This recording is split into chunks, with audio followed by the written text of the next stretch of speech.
সাহাবায়ে কিরামদের সঙ্গে রোমকদের লড়াই হতেছে, রোমক সৈন্যরা যুদ্ধে জিততে পারতেছে না কিছুতেই। এরপরে তারা গোয়েন্দা বিভাগের লোক পাঠায় দিল, এদের সঙ্গে জিততে পারি না কেন, একটু খুঁজে দেখে আসো রাত্রে এরা করেটা কি। গোয়েন্দা বিভাগের লোক সারা রাত ঘুরে ঘুরে তারপরে এসে রিপোর্ট করলো। এরপরে এসে তাদের প্রধানের কাছে রিপোর্ট করলো, আমরা যার কাছে গিয়েছিলাম দেখে এলাম হুম হুম বিল্লাইলি রাহবানুন ওয়া বিন্নাহারি ফুরসানুন, আমরা দেখে এলাম যাদেরকে দিনের বেলায় প্রচন্ড শক্তিশালী বীর যোদ্ধা রূপে যাকে যুদ্ধ করতে দেখেছি ময়দানে, রাতের বেলায় দেখলাম গিয়া একেবারে নিতান্ত ফকিরের মতো কেউ তো সেজদায় পড়ে কাঁদতেছে, কেউ আবার তেলাওয়াত করতেছে, চোখ দিয়া পানি পড়তেছে, আবার কেউ নামাজ পড়তেছে, আবার কেউ হাত তুলে রেখেছে তাদের প্রভুর দরবারে, চোখের পানিতে তাদের চোখ বুক ভেসে যেতেছে। সারাটা রাত তেলাওয়াত আর সেজদা আর নামাজের মধ্যে তারা এভাবে কাটিয়ে দিয়েছে। সেনাপতি এই রিপোর্ট শোনার পরে বললেন, ও গোয়েন্দা বিভাগের লোকেরা, আমার রোমক সৈন্যরা শোনো, যে জাতির নৈতিক মান এত উচ্চে, ওই জাতির সঙ্গে যুদ্ধ করা মানে আমাদের আত্মহত্যা করার শামিল। এদের সাথে কিছুতেই আমাদের পক্ষে পারা সম্ভব না। হ্যাঁ, এদের সাথে পারা যাবে যদি এই সম্পর্ক নষ্ট করে দেওয়া যায়। আল্লাহর সাথে তাদের এই গভীর সম্পর্ক যেটা আছে, এই সম্পর্ক নষ্ট করে দিতে হবে, তাহলেই কেবলমাত্র সম্ভব হবে।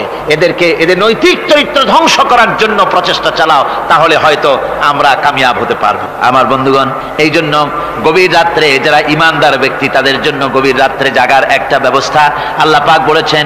ইমানদার ব্যক্তিদের জন্য এটা হলো 2 নম্বরের বৈশিষ্ট্য। ওয়াল্লাযীনা ইয়াকুলুনা রাব্বানা সরিফ আন্না আযাব জাহান্নাম ইন্না আযাবাহা কানা গরামা। রহমানের বান্দার, খাঁটি বান্দার 3 নম্বরের বৈশিষ্ট্য হচ্ছে তারা আল্লাহ রব্বুল আলামিনের দরবারে হাত তুলে ফরিয়াদ জানায়, আল্লাহর কাছে মোনাজাত করে, আল্লাহ রব্বুল আলামিনকে বলে, আয় আল্লাহ, হে আমার প্রভু, আয় আমার রব, জাহান্নামের আগুন থেকে দয়া করে আমারে বাঁচাও। জোরে বলেন আমিন, জোরে বলেন আমিন। জাহান্নামের বর্ণনা আমরা এই মাহফিলে করেছি, করি নাই? মনে আছে? দারুণ কঠিন জায়গা, অত্যন্ত কঠিন জায়গা, মারাত্মক জায়গা জাহান্নাম।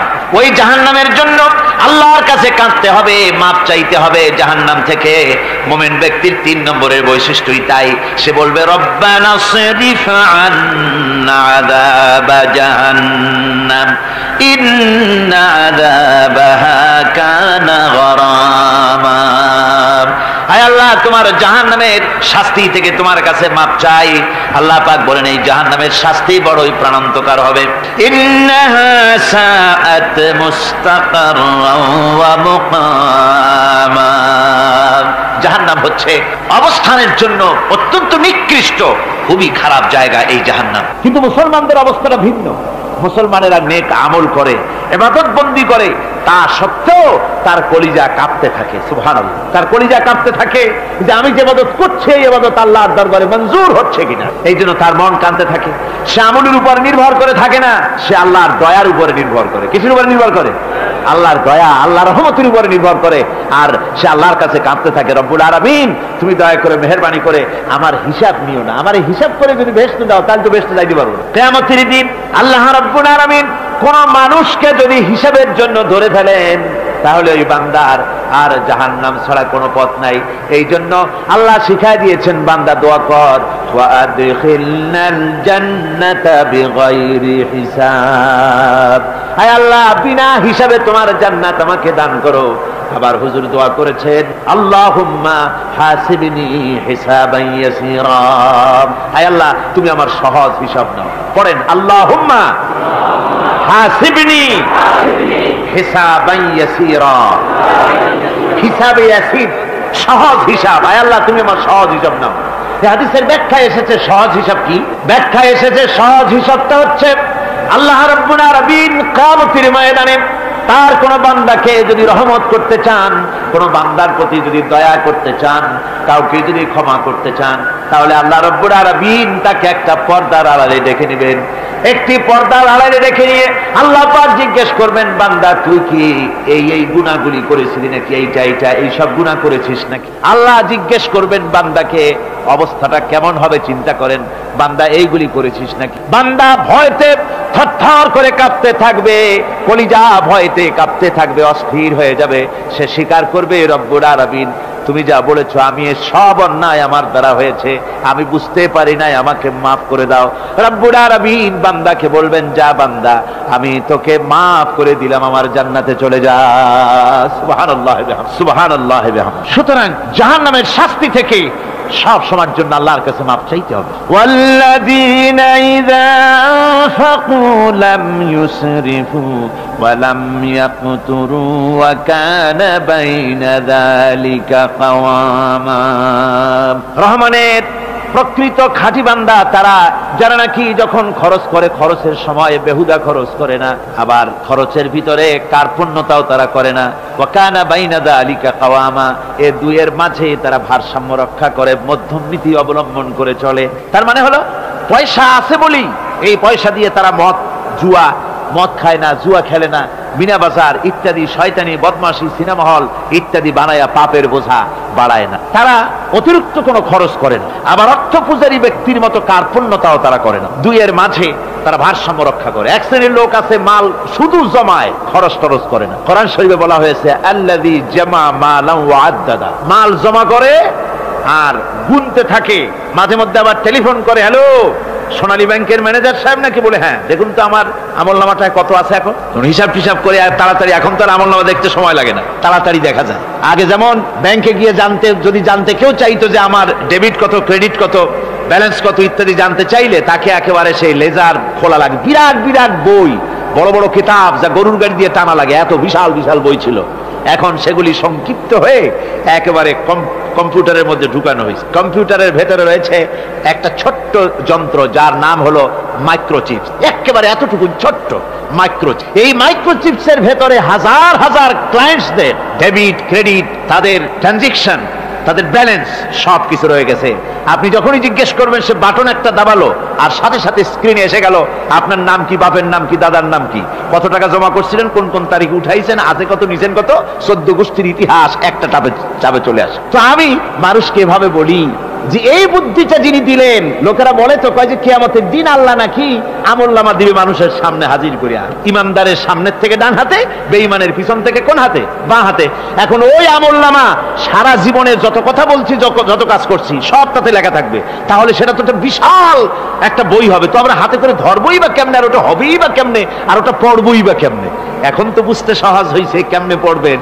মানুষের মাথায় যদি এই বুদ্ধি আসে, একটা ছোট্ট মাইক্রোচিপসের ভেতরে যদি হাজার হাজার ক্লায়েন্টসদের কোটি কোটি শত শত সহস্র কোটি একটা মাইক্রোচিপসের ভিতরে ঢুকানো যায়, তাহলে এই বুদ্ধি যিনি দিলেন তিনি বুঝি এর চাইতেও ছোট্ট বইয়ের মধ্যে আপনার আমলনামা উঠাইতে পারবেন না নাকি? যারা বলেন পারবে কিনা, নিশ্চয়ই পারবেন, হাজার বার পারবে বন্ধুগণ।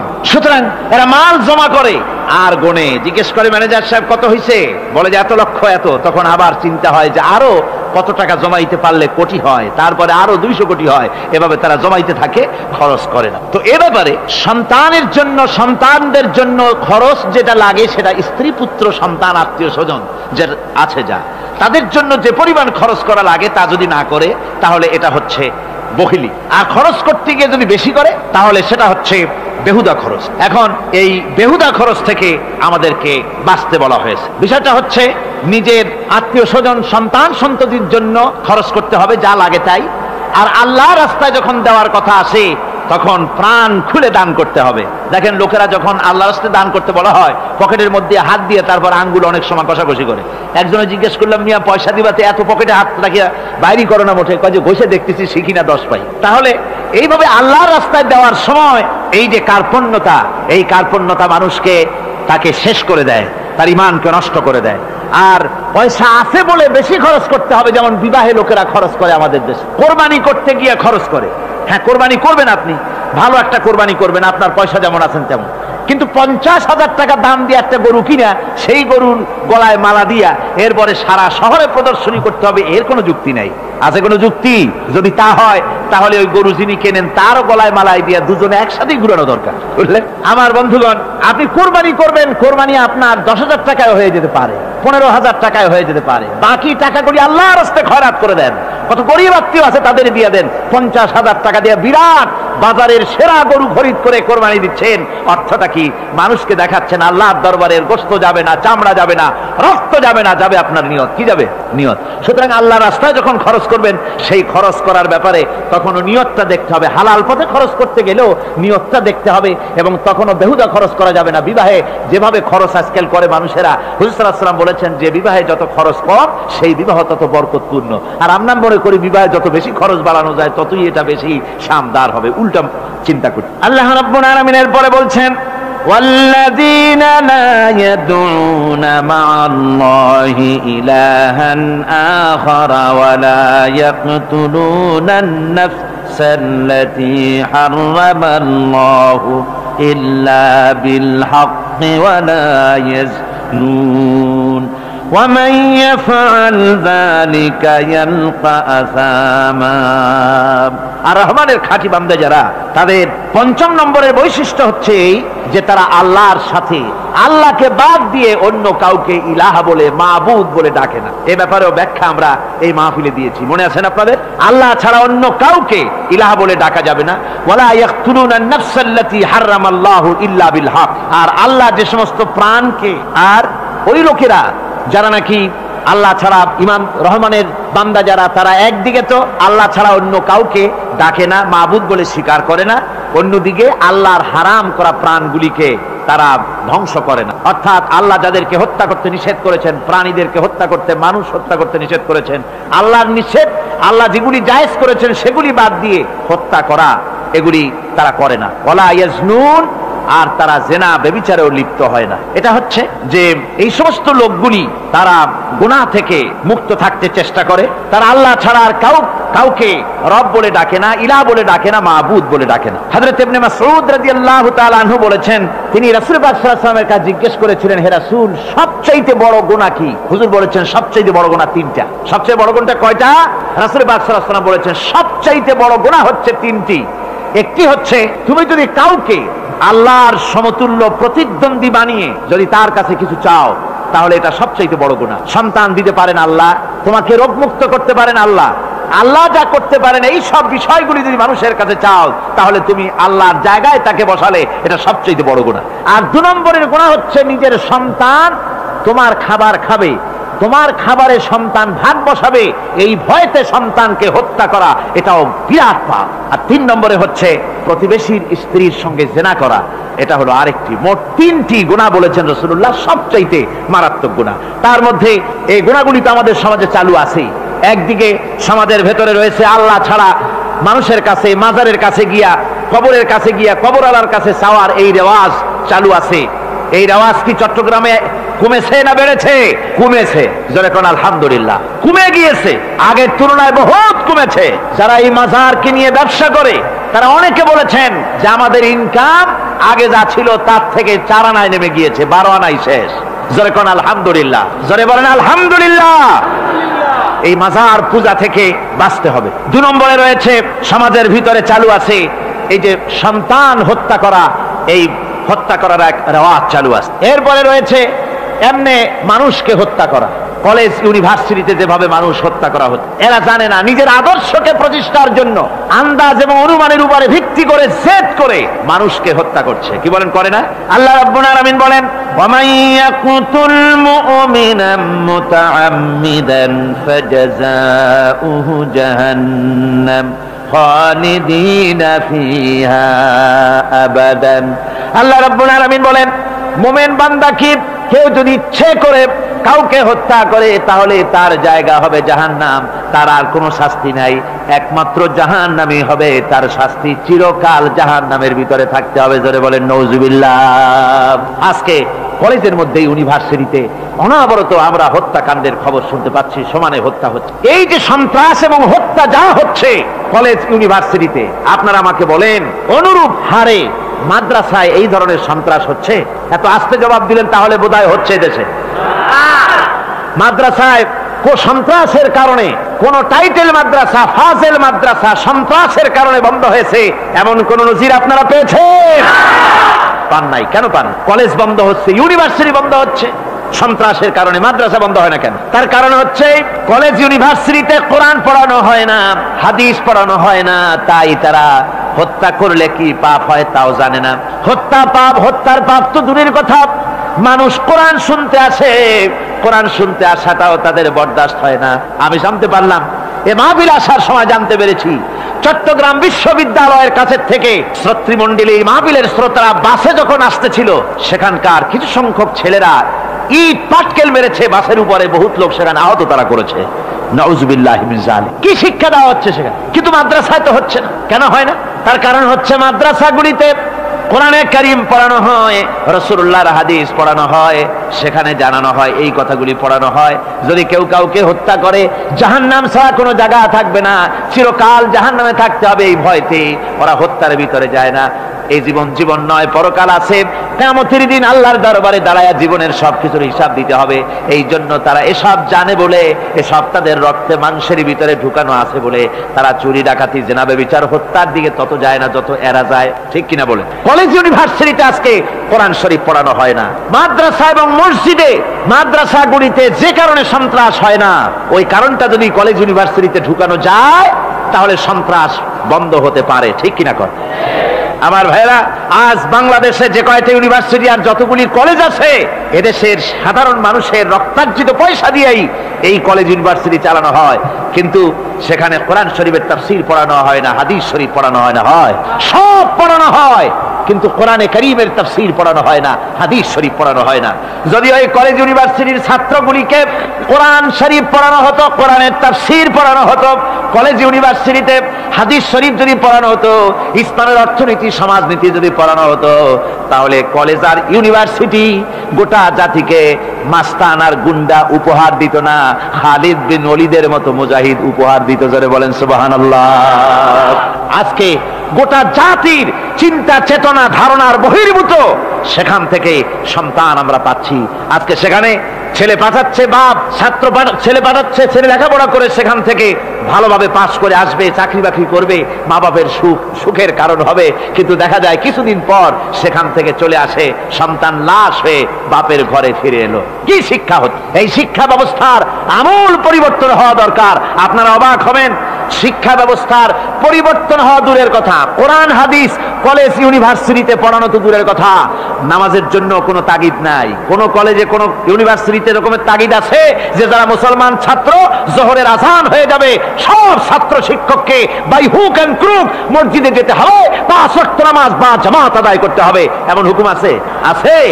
এরপরেও ছেলেরা যে যতটুকু ভালো আছে, ও তো বাস ভাঙছে ইউনিভার্সিটির সামনে পাইয়া, ওরা লাঠি ঝাঙ্গা নিয়ে যে দূর আসে না, এই তো কপাল। কথা বুঝতে পেরেছেন?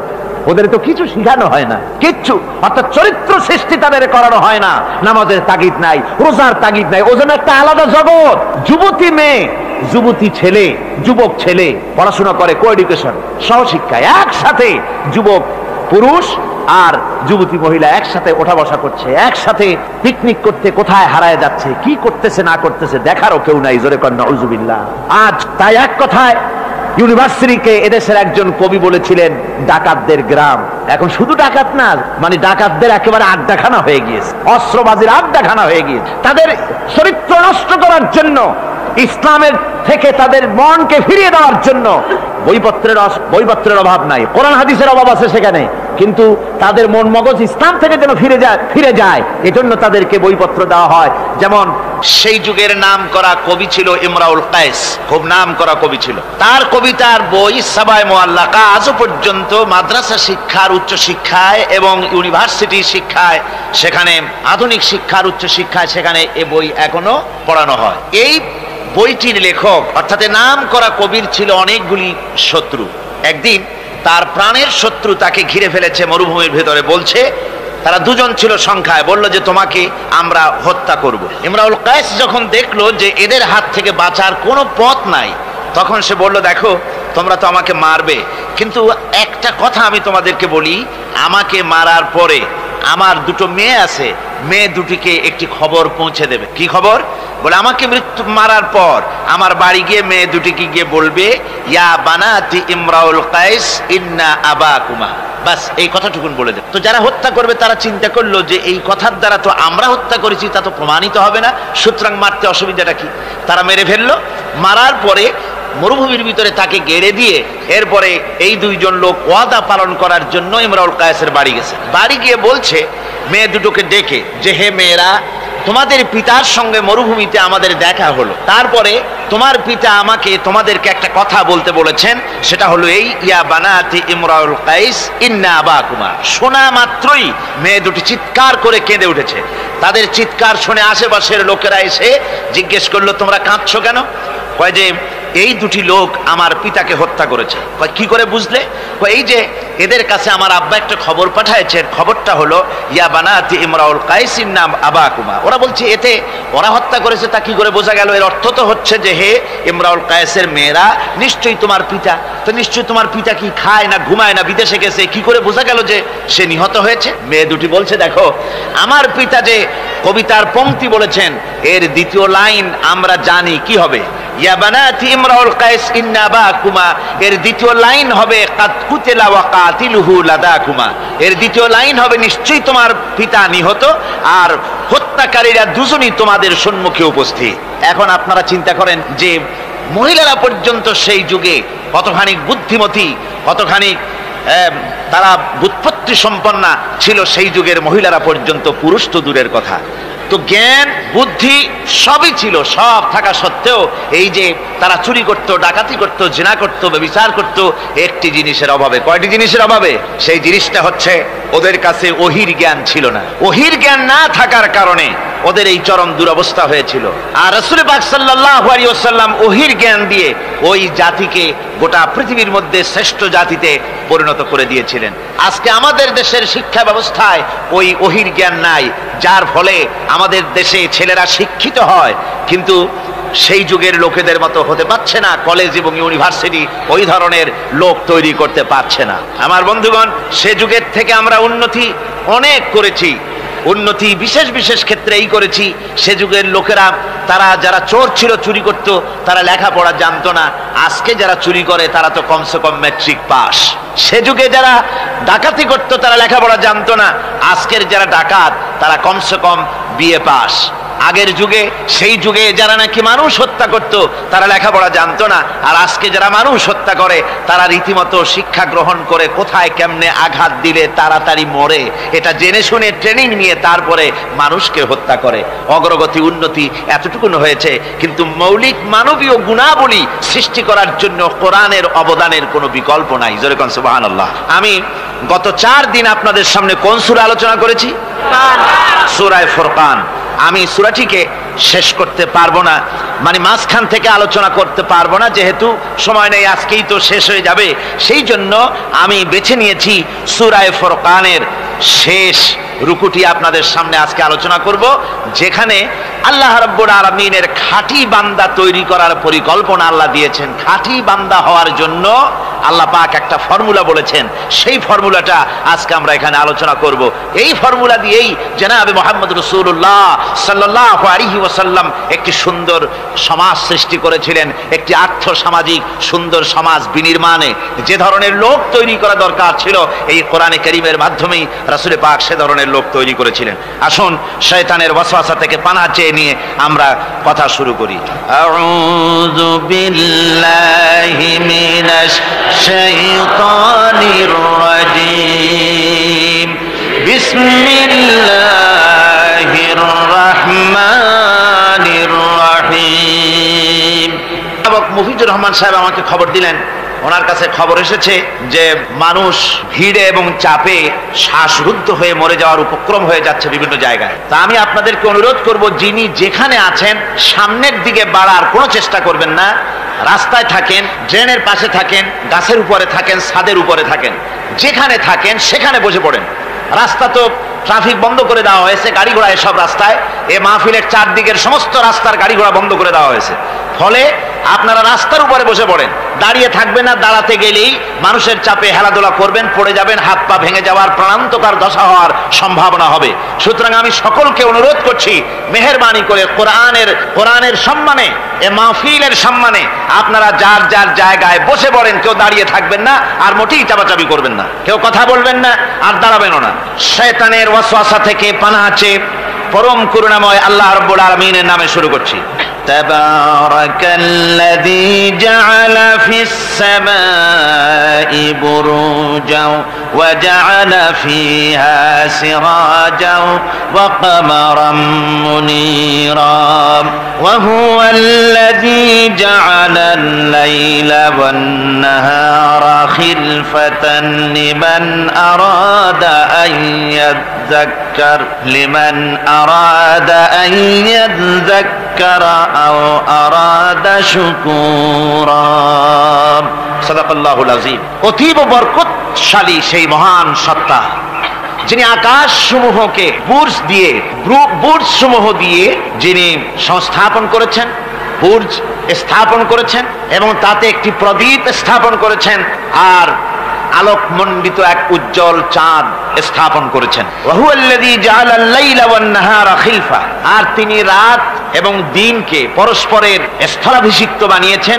লিমান আরাদা আন ইয়াযাক্কারা আও আরাদা শুকুরা, তাদের জন্য যারা এর থেকে উপদেশ অর্জন করতে চায়, জ্ঞান লাভ করতে চায় এবং শুকর আদায় করতে চায়। শুকর আদায়কারীর জন্য, জ্ঞান অন্বেষণকারীদের জন্য আল্লাহ পাক এগুলি করেছেন। এখানে বুর্জ শব্দের অর্থ হচ্ছে প্রাসাদ বা সুদৃঢ় স্থাপত্য। প্রাচীন খগোল বিজ্ঞানে বুর্জ বলা হতো সেই 12টি কক্ষপথকে। কোন কোন মুফাসসির এই বুর্জকে বলেছেন গ্রহকে বুর্জ হিসাবে তারা ব্যাখ্যা করেছেন। আসলে আল্লাহ রাব্বুল আলামিন তিনি মহাশূন্যকে যে কিভাবে সজ্জিত করেছেন, কত সুন্দরভাবে করেছেন, তার ব্যাখ্যা কোরআনে কারীমের বিভিন্ন জায়গায় এসেছে।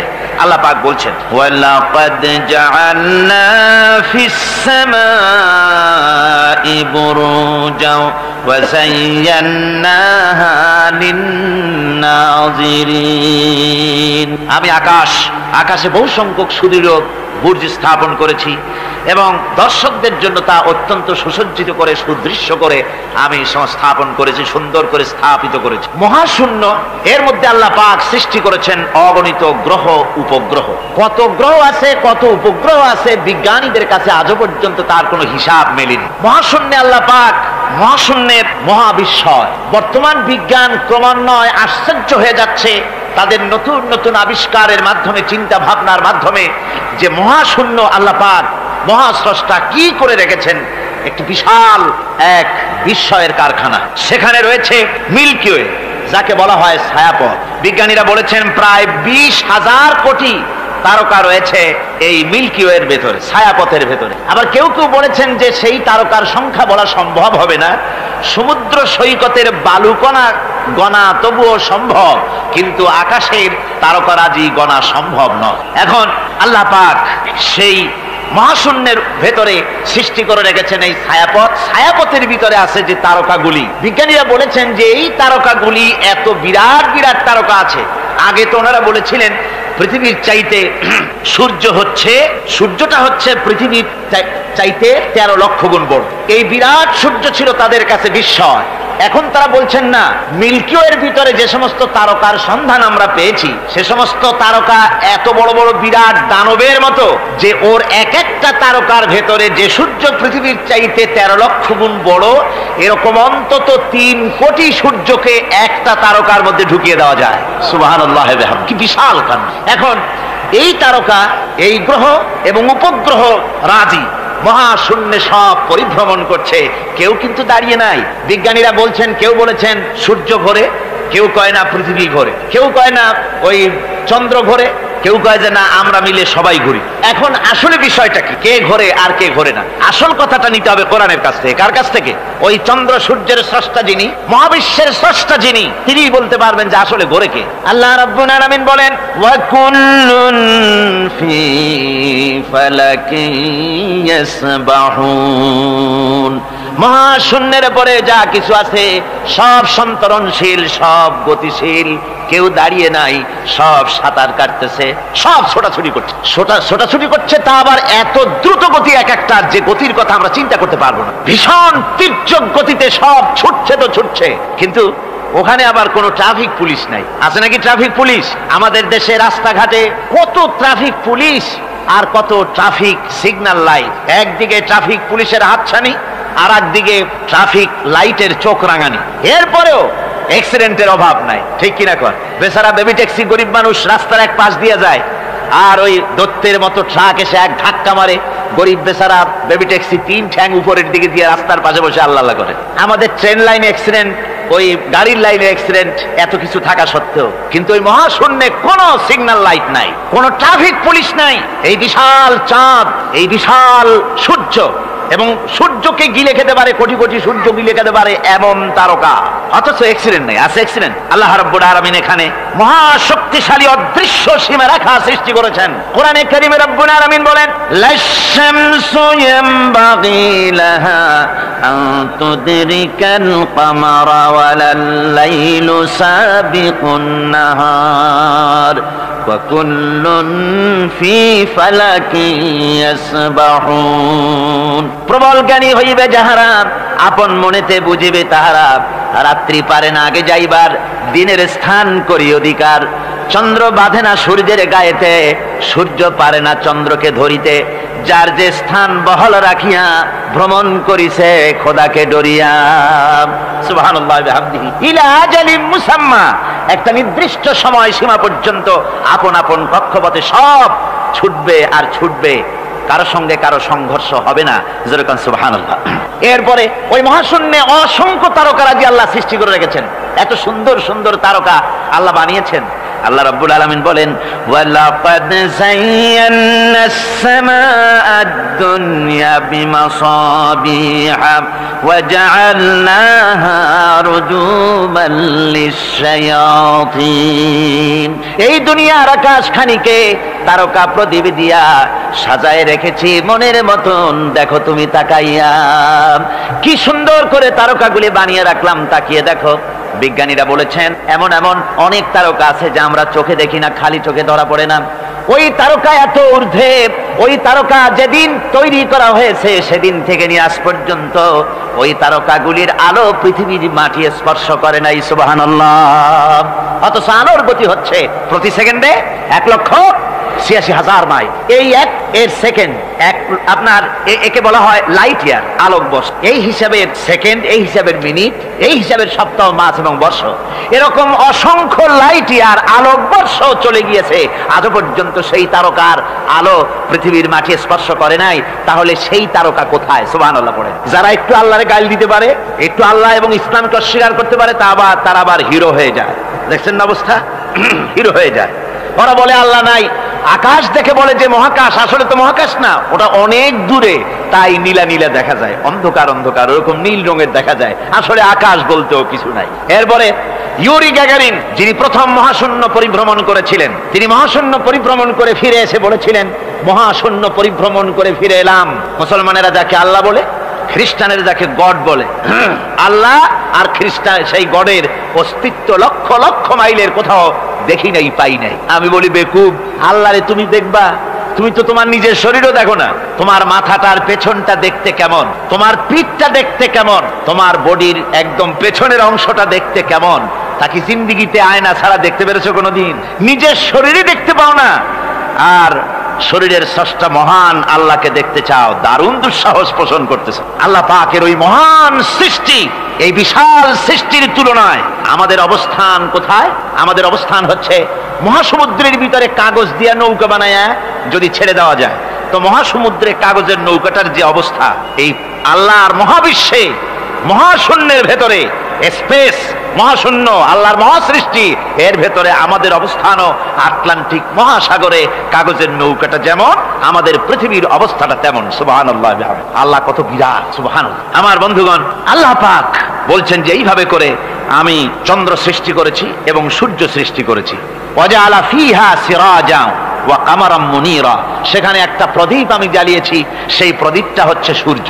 এই সূর্যটা হচ্ছে বিশাল, যা পৃথিবী থেকে 9,30,00,000 মাইল দূরে যে সূর্য অবস্থান করছে, এত দূরে থাকা সত্ত্বেও এই সূর্যের দিকে মানুষ খালি চোখে তাকাতে পারে না, এত উত্তপ্ত। সূরা নাবার মধ্যে আল্লাহ বলেছেন এটাকে ওয়াজআলনা সিরাজাও ওয়াহাজা, উত্তপ্ত, অতি উজ্জ্বল, অতি উত্তপ্ত প্রদীপ এই সূর্যটাকে আল্লাহ বলেছেন। তার তাপ এত বেশি যে পৃথিবীর কোন কোন জায়গায় সূর্যের তাপ 140 ডিগ্রি ফারেনহাইট পর্যন্ত উঠে যায়, এত তাপ হয়। তো এই সূর্যের দিকে মানুষ যদি খালি চোখে তাকায় তাহলে তার চোখের দৃষ্টিশক্তি বিনষ্ট হয়ে যাওয়ার সম্ভাবনা থাকে। এই সূর্য দিয়ে আল্লাহ পাক ফসল পাকান, এই সূর্য দিয়ে জীবকুলের প্রাণ শক্তির সঞ্চার করেন আল্লাহ পাক। এই সূর্য, বিজ্ঞানীরা বলেছেন, একটা বই আছে, লেখকের নাম আমার মনে নাই, man does not stand alone. এই বইয়ের ভিতরে এই বিজ্ঞানী লিখেছেন, আল্লাহর সৃষ্টি রহস্য সম্পর্কে লিখেছেন যে সূর্য যেখানে এখন আছে, স্রষ্টা নিশ্চয়ই একজন আছেন, তিনি বলছেন যে সূর্য যেখানে আছে ওখান থেকে যদি কিছু নিচে নেমে আসতো সূর্য, তাহলে গোটা পৃথিবী পুড়ে ছাই হয়ে যেত। আর যেখানে আছে ওখান থেকে যদি কিছু উপরে উঠে যেত, গোটা পৃথিবী হিম শীতলতায় গোটা পৃথিবী ফ্রিজ হয়ে যেত। অথচ একটা মাপা একটা জায়গায় আল্লাহ পাক এই সূর্যকে রেখেছেন, সুবহানাল্লাহ পড়েন। আবার চন্দ্রকেও এমন একটা মেজারমেন্ট করা জায়গা আল্লাহ রেখেছেন, এই চন্দ্র যদি উপরে উঠে যেত, যেখানে আছে সেখান থেকে গোটা পৃথিবীটা মরুভূমি হয়ে যেত। আর যেখানে আছে সেখান থেকে যদি নিচে নেমে আসতো কিছুটা, তাহলে গোটা পৃথিবী বন্যায় প্লাবনে গোটা পৃথিবী ভেসে চলে যেত। সুবহানাল্লাহ ওয়া বিহামদিহি। এই চন্দ্রকে আল্লাহ পাক এভাবে রেখেছেন, সূর্যকে এভাবে রেখেছেন।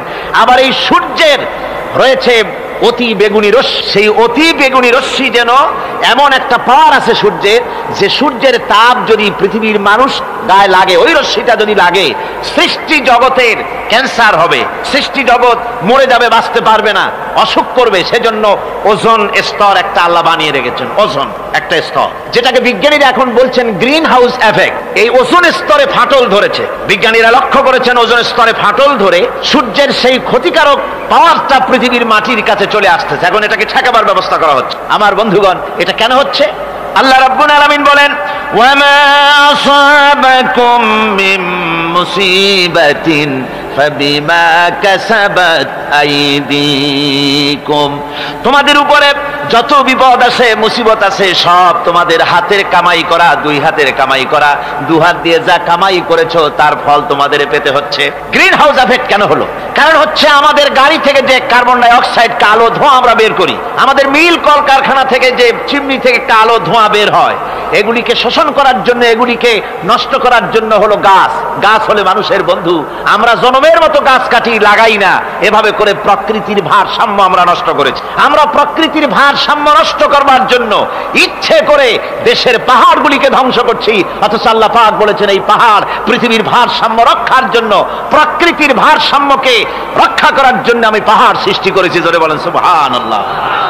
মানুষ এভাবে নিজের সর্বনাশ নিজেই করতেছে। আল্লাহ পাক বলছেন, এভাবে করে আমি সব কিছুকে একটা সুন্দর পদ্ধতি দিয়ে সৃষ্টি করেছি। আর ওই যে আলোকমণ্ডিত চাঁদ, ওই চাঁদ সম্পর্কে প্রশ্ন তুলেছে কাফেরেরা, যে চাঁদটা কি? ওয়ায়াসআলুনাকা আনিল আহিল্লাম কুল হিয়া মাওয়াকিতু লিন্নাস। আল্লাহ রাব্বুল আলামিন বলেন, নবী আপনাকে প্রশ্ন করা হয় চাঁদের ক্রমবর্ধমান এবং ক্রমহ্রাস সম্পর্কে, যেটা কি আপনি তাদেরকে বলে দেন, আমি এই চাঁদকে একটা প্রাকৃতিক ক্যালেন্ডার বানায়া, চিরস্থায়ী ক্যালেন্ডার বানিয়ে তাম পৃথিবীর মানুষের জন্য আকাশে ঝুলায় রেখেছি, মহাশূন্যে টানায় রেখেছি, যেন প্রতিদিন রাত্রি বেলায়, দিনের বেলায়, রাতের বেলায় তারা দিন রাত মাস বছর গণনা করতে পারে। এই জন্য বিনা পয়সার একটা ক্যালেন্ডার আমি ঝুলায় রাখছি। জোরে বলেন সুবহানাল্লাহ। এমনি করে চাঁদ এবং সূর্যকে আমি সৃষ্টি করে দিই। আল্লাহ পাক বলেন, وهو الذي جعل الليل والنهار خلفة لمن أراد أن يذكر أو أراد شكورا। আর আমি দিন এবং রাতকে একে পরস্পরের স্থলাভিষিক্ত বানিয়েছি, যারা শুকর আদায় করবে আর যারা এর দ্বারা জ্ঞান অর্জন করবে তাদের জন্য। অর্থাৎ তারা এগুলি দেখে মনে করবে যে এগুলি খালি খালি না। এই যে রাত আসতেছে, দিন আসতেছে, দিন এবং রাত্রের এই যে পরিবর্তনটা, এর মধ্যে রয়েছে নিদর্শন। সূরা আলে ইমরানের মধ্যে আল্লাহ পাক বলেন, ইন্না ফি খালকিস সামাওয়াতি ওয়াল আরদি ওয়াখতিলাফিল লাইলি ওয়ান নাহার লাআয়াতিন লিউলিল আলবাব। যারা নিশ্চয়ই আমার এই সৃষ্টি রহস্য সম্পর্কে, দিন এবং রাতের পরিবর্তনের ব্যাপারে যারা চিন্তা করে, গবেষণা করে, তাদের জন্য আমি অনেক কিছু চিন্তার বিষয়ের মধ্যে রেখে দিয়েছি। তারা এসব আমার সৃষ্টি নৈপুণ্যতা দেখে তারপরে তারা হতবাক, বিস্ময় বিমুখ হয়ে তারা বলে, এগুলি দেখে আর বলে আল্লাযীনা ইয়াযকুরুনাল্লাহা কিয়ামান ওয়া কুউদান ওয়া আলা জুনুবিহিম ওয়া ইয়াতাফাক্কারুনা ফি খালকিস সামাওয়াতি ওয়াল আরদ। তারা বসা অবস্থায়, দাঁড়ানো অবস্থায় আমার প্রশংসা করে আর বলে রব্বানা মা খালাকতা হাযা বাতিলান সুবহানাকা ফাকিনা আযাবান নার। আয় আল্লাহ পাক, তুমি কোনো কিছু খেল তামাশার বিষয়বস্তু করে তৈরি করো নাই, অতএব জাহান্নামের শাস্তি থেকে তুমি আমাকে রক্ষা করো। আল্লাহর নবী বলেছেন, আল্লাহর সৃষ্টি নৈপুণ্যতা সম্পর্কে যদি কোনো বান্দা 1 ঘন্টা চিন্তা করে, 1 ঘন্টা যদি গবেষণা করে, চিন্তা করে, রব্বুল আলামিন তার আমল নামায় 60 বছরের নফল ইবাদতের সওয়াব লিখে দেন। জোরে বলেন সুবহানাল্লাহ। আল্লাহ পাক এই সমস্ত কথা বলে এখন ওই ফর্মুলা বলতেছেন যে আসলে আমার বান্দা হওয়ার জন্য, খাঁটি বান্দা হওয়ার জন্য তার কয়েকটি বৈশিষ্ট্য থাকতে হবে। আল্লাহ পাক এখানে 8টি বৈশিষ্ট্য বর্ণনা করেছেন। আল্লাহর খাঁটি বান্দা হওয়ার জন্য বৈশিষ্ট্য কয়টা লাগবে? 8টি। বেহেশত কয়টা? বেহেশত কয়টি? আল্লাহ পাক বৈশিষ্ট্য বানিয়েছেন 8টি। এখানে 8টি বৈশিষ্ট্যের কথা বলা হয়েছে। মহান আল্লাহ রাব্বুল আলামিন বলেন, وعباد الرحمن الذين يمشون على الأرض هونا وإذا خاطبهم الجاهلون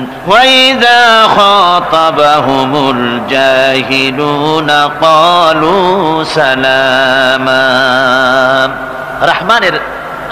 রহমানের খাঁটি বান্দা তারা, রহমানের আসল বান্দা তারা যারা নাকি জমিনের উপর থেকে যখন হাঁটে খুব বিনয় বিনম্রতার সাথে তারা চলে। ওয়াইদা খাতাবাহুমুল জাহিলুন, আর যখন জাহিলরা তাদের সঙ্গে কথাবার্তা বলতে আসে তখন তারা তাদেরকে বলে তোমাদের প্রতি সালাম, এই বলে তারা চলে। অর্থাৎ এই 8টি বৈশিষ্ট্যের প্রথম বৈশিষ্ট্য ধরা হয়েছে চালচলনকে।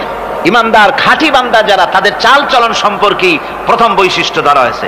তার মানে হচ্ছে নির্লজ্জ, স্বৈরাচার, মাস্তান, গুন্ডা, বদমাশ, অত্যাচারী, এদের চালচলন এক ধরন। আবার অন্যদিকে ব্যক্তিত্ব সম্পন্ন, মর্যাদাবান, এরপরে শিক্ষিত, ভদ্র, মার্জিত, তাদের চালচলন ভিন্ন ধরনের। এই 2 শ্রেণীর চালচলন কি একরকম হয় নাকি? একরকম হয় না। তার কারণ হচ্ছে ব্যক্তির চালচলনের মাঝেই তার অবস্থাটা বোঝা যায় যে আসলে লোকটি কেমন। আল্লাহ রাব্বুল আলামিন এই কথার দ্বারা এটা প্রমাণ করতে চান যে মোমেন বান্দা যারা হবে, আল্লাহর খাঁটি বান্দা যারা হবে, তাদের পরিচয় দেওয়া লাগবে না। তাদের চালচলন দেখে, তাদের হাঁটা দেখে, তাদের চলা দেখে, তাদের বলা দেখে, তাদের আচরণ দেখে লোকেরা বুঝতে পারবে যে ইনি হচ্ছেন আল্লাহর একজন খাঁটি বান্দা, একজন মোমেন ব্যক্তি, একথা বুঝতে পারবে। আর সে ব্যক্তি জমিনের উপরে চলবে খুবই বিনম্র ভাবে। কোরআনে কারীমে অন্য জায়গায় আল্লাহ রাব্বুল আলামিন বলেছেন, ওয়ালা তামশি ফিল আরদি মারহান ইন্নাকা লান তাখরিকাল আরদা ওয়া লান তাবলুগাল জিবালা তুলা। আমার জমিনের উপরে অহংকারের পদবরে হেঁটো না, আমার জমিনের উপরে অহংকার করে জমিনের উপরে হেঁটো না। তুমি জমিনের উপরে অহংকার করে হেঁটে পদাঘাত দিয়ে আমার এই জমিনকে ফাটায় দিতে পারবে না। আর তুমি লাফ দিয়ে আমার আকাশে, আমার পাহাড়ের উচ্চতাও তুমি ছাড়িয়ে যেতে পারবে না।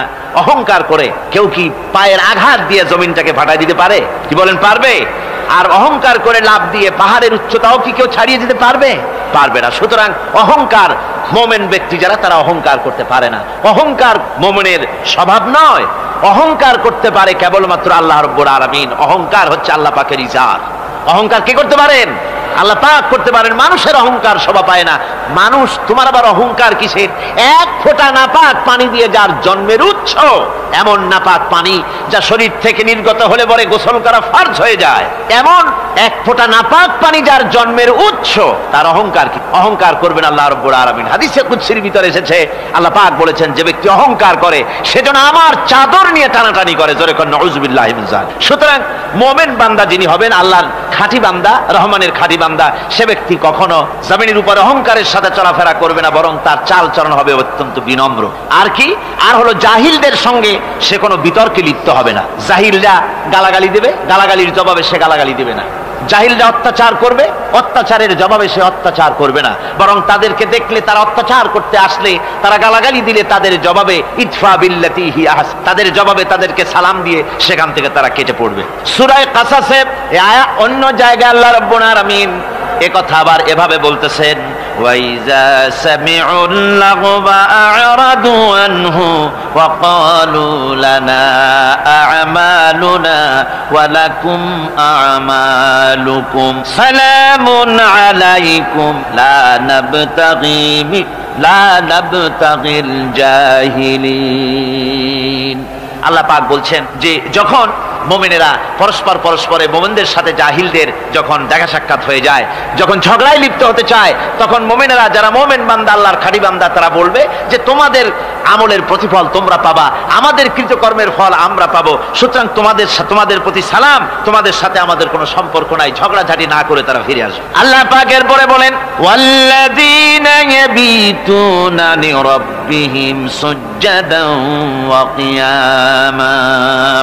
রহমানের খাঁটি বান্দা তারাই আরেকটি বৈশিষ্ট্য, তাদের এই 2 নম্বরের বৈশিষ্ট্য বার বলা হচ্ছে। রহমানের আল্লাহর খাঁটি বান্দার 2 নম্বরের বৈশিষ্ট্য সেটা হচ্ছে এই যে তারা রাত কাটায় তার রবের হুজুরে আল্লাহর দরবারে সেজদা দিয়ে দাঁড়িয়ে থেকে কান্দাকাটি করে তারা রাত গুজরান করে। জোরে বলেন সুবহানাল্লাহ। আর এর বিপরীত যারা তারা রাত কাটায়, রাতের বেলা মদ, জুয়া, সিনেমা, গান বাজনা, অশ্লীলতা, নাটক, হাবিজাবি, গল্প গুজব করে তারা তাদের রাত কাটায়। আর যারা মুমিন বান্দা, আল্লাহর বান্দা, যারা খাঁটি বান্দা, তারা এই রাত তারা আল্লাহর ইবাদতের ভিতর থেকে কান্দাকাটির মধ্য দিয়ে দাঁড়িয়ে দাঁড়িয়ে অথবা সেজদার ভিতরে তারা তাদের রাত কাটিয়ে দেয়। কোরআনে কারীমে আল্লাহ রাব্বুল আলামিন একথা এভাবে বলেছেন, তাতাজাফা জুনুবুহুম আনিল মাদাজি'i ইয়াদউনা রাব্বাহুম খাওফান ওয়া তামআন। আমার মুমিন বান্দারা তাদের পার্শ্বদেশ এবং পৃষ্ঠদেশ বিছানার উপরে বেশি রাত থাকে না, তারা তাদের রবের প্রতি রবের ভয়, আল্লাহর ভয়, আশা এবং আশা পোষণ করে। আর তারা আল্লাহকে ভয় করে তারা বিছান থেকে নিজের পিঠকে আলাদা করে নিয়ে তারা রাতের বেলায় আমার কাছে কান্দে, আমার কাছে দোয়া করে, তারা কান্দে, ইবাদত করে। সূরা যারিয়াতের ভিতরে রব্বুল আলামিন বলতেছেন, কানু কালিলাম মিনাল লাইলি মা ইয়াহজাউনা ওয়া বিল আসহারি হুম ইস্তাগফিরুন। আমার এই মুমিন বান্দাগুলি, আমার খাঁটি বান্দা যারা, তারা সারা রাত ঘুমায় না, রাতের একটা অংশ মাত্র তারা ঘুমায়, সারা রাত ঘুমায় না, একটা অংশ তারা ঘুমায়, আর বাকি অংশটুকুন শেষ রাত্রে তারা ওঠে আর আমার দরবারে তারা কান্দে, মাপ চায় আর কাঁদতে থাকে, চোখের পানি ফেলতে থাকে। আল্লাহ রাব্বুল আলামিন শেষ রাত্রে প্রথম আকাশে আসেন। হাদিস শরীফে এসেছে, প্রথম আকাশে আল্লাহ রাব্বুল আলামিন এসে দুনিয়ার মানুষকে ডাকেন, কে আছো? গুনাহ করে জীবন বোঝাই করে ফেলেছো, নাফরমানি করেছো, গুনাহ করেছো, অথবা বিপদে পড়েছো, ঋণগ্রস্ত হয়ে পড়েছো, অসুবিধায় পড়েছো, মামলা মকদ্দমায় পড়েছো, আমার কাছে মাপ চাও, আমার কাছে সাহায্য চাও। এই সময় যে সমস্ত বান্দারা আরামের ঘুমকে হারাম করে আল্লাহর দরবারে কাঁদতে থাকে, তাহাজ্জুদের নামাজ আদায় করে যখন হাত তুলে কাঁদে, আল্লাহ পাক তখন এই দৃশ্য দেখে ফেরেশতাদের বলেন, ও আমার ফেরেশতারা, আমার ওই বান্দাগুলি কাঁদে কেন? সমস্ত মানুষ যখন ঘুমানো, এই বান্দাগুলি কাঁদে কেন বলো? ফেরেশতারা বলে, আল্লাহ তুমি তো ভালো করে জানো। ফেরেশতারা বলে, আল্লাহ পাক বলবেন, তবুও তোমাদের মুখ থেকে শুনতে চাই। ফেরেশতারা তখন বলবে, রব্বুল আলামিন তোমার বান্দা গুনাহ করেছে, জাহান্নামের ভয়তে তোমার কাছে কাঁদতেছে, তোমার ভয়তে কাঁদে, জাহান্নামের ভয়তে কাঁদে। আল্লাহ জিজ্ঞেস করেন, ফেরেশতারা, ওরা যে আমার ভয়তে কাঁদে, ওরা কি আমারে দেখছে নাকি? ফেরেশতারা বলেন, না, খোদা তোমারে দেখে নাই। আল্লাহ পাক বলেন, ওরা আমার যে জাহান্নামের ভয়তে কাঁদে, ওই জাহান্নাম তারা দেখেছে নাকি? ফেরেশতারা বলে, না আল্লাহ, তোমার জাহান্নাম ওরা দেখে নাই, তোমার বেশ তো কিছুই দেখে নাই। আল্লাহ পাক বলেন, ও আমার ফেরেশতারা, এই বান্দাগুলি আমার দুজক দেখে নাই, আমাকে দেখে নাই, হাসর মিজান সিরাত কিছুই দেখে নাই, শুধু কোরআনের কথা শুনে, আমার নবীর কথা শুনে, আমার কোরআনের কথা শুনে বিশ্বাস করে আরামের ঘুমকে হারাম করে কিভাবে কাঁদতেছে তাকায় দেখ।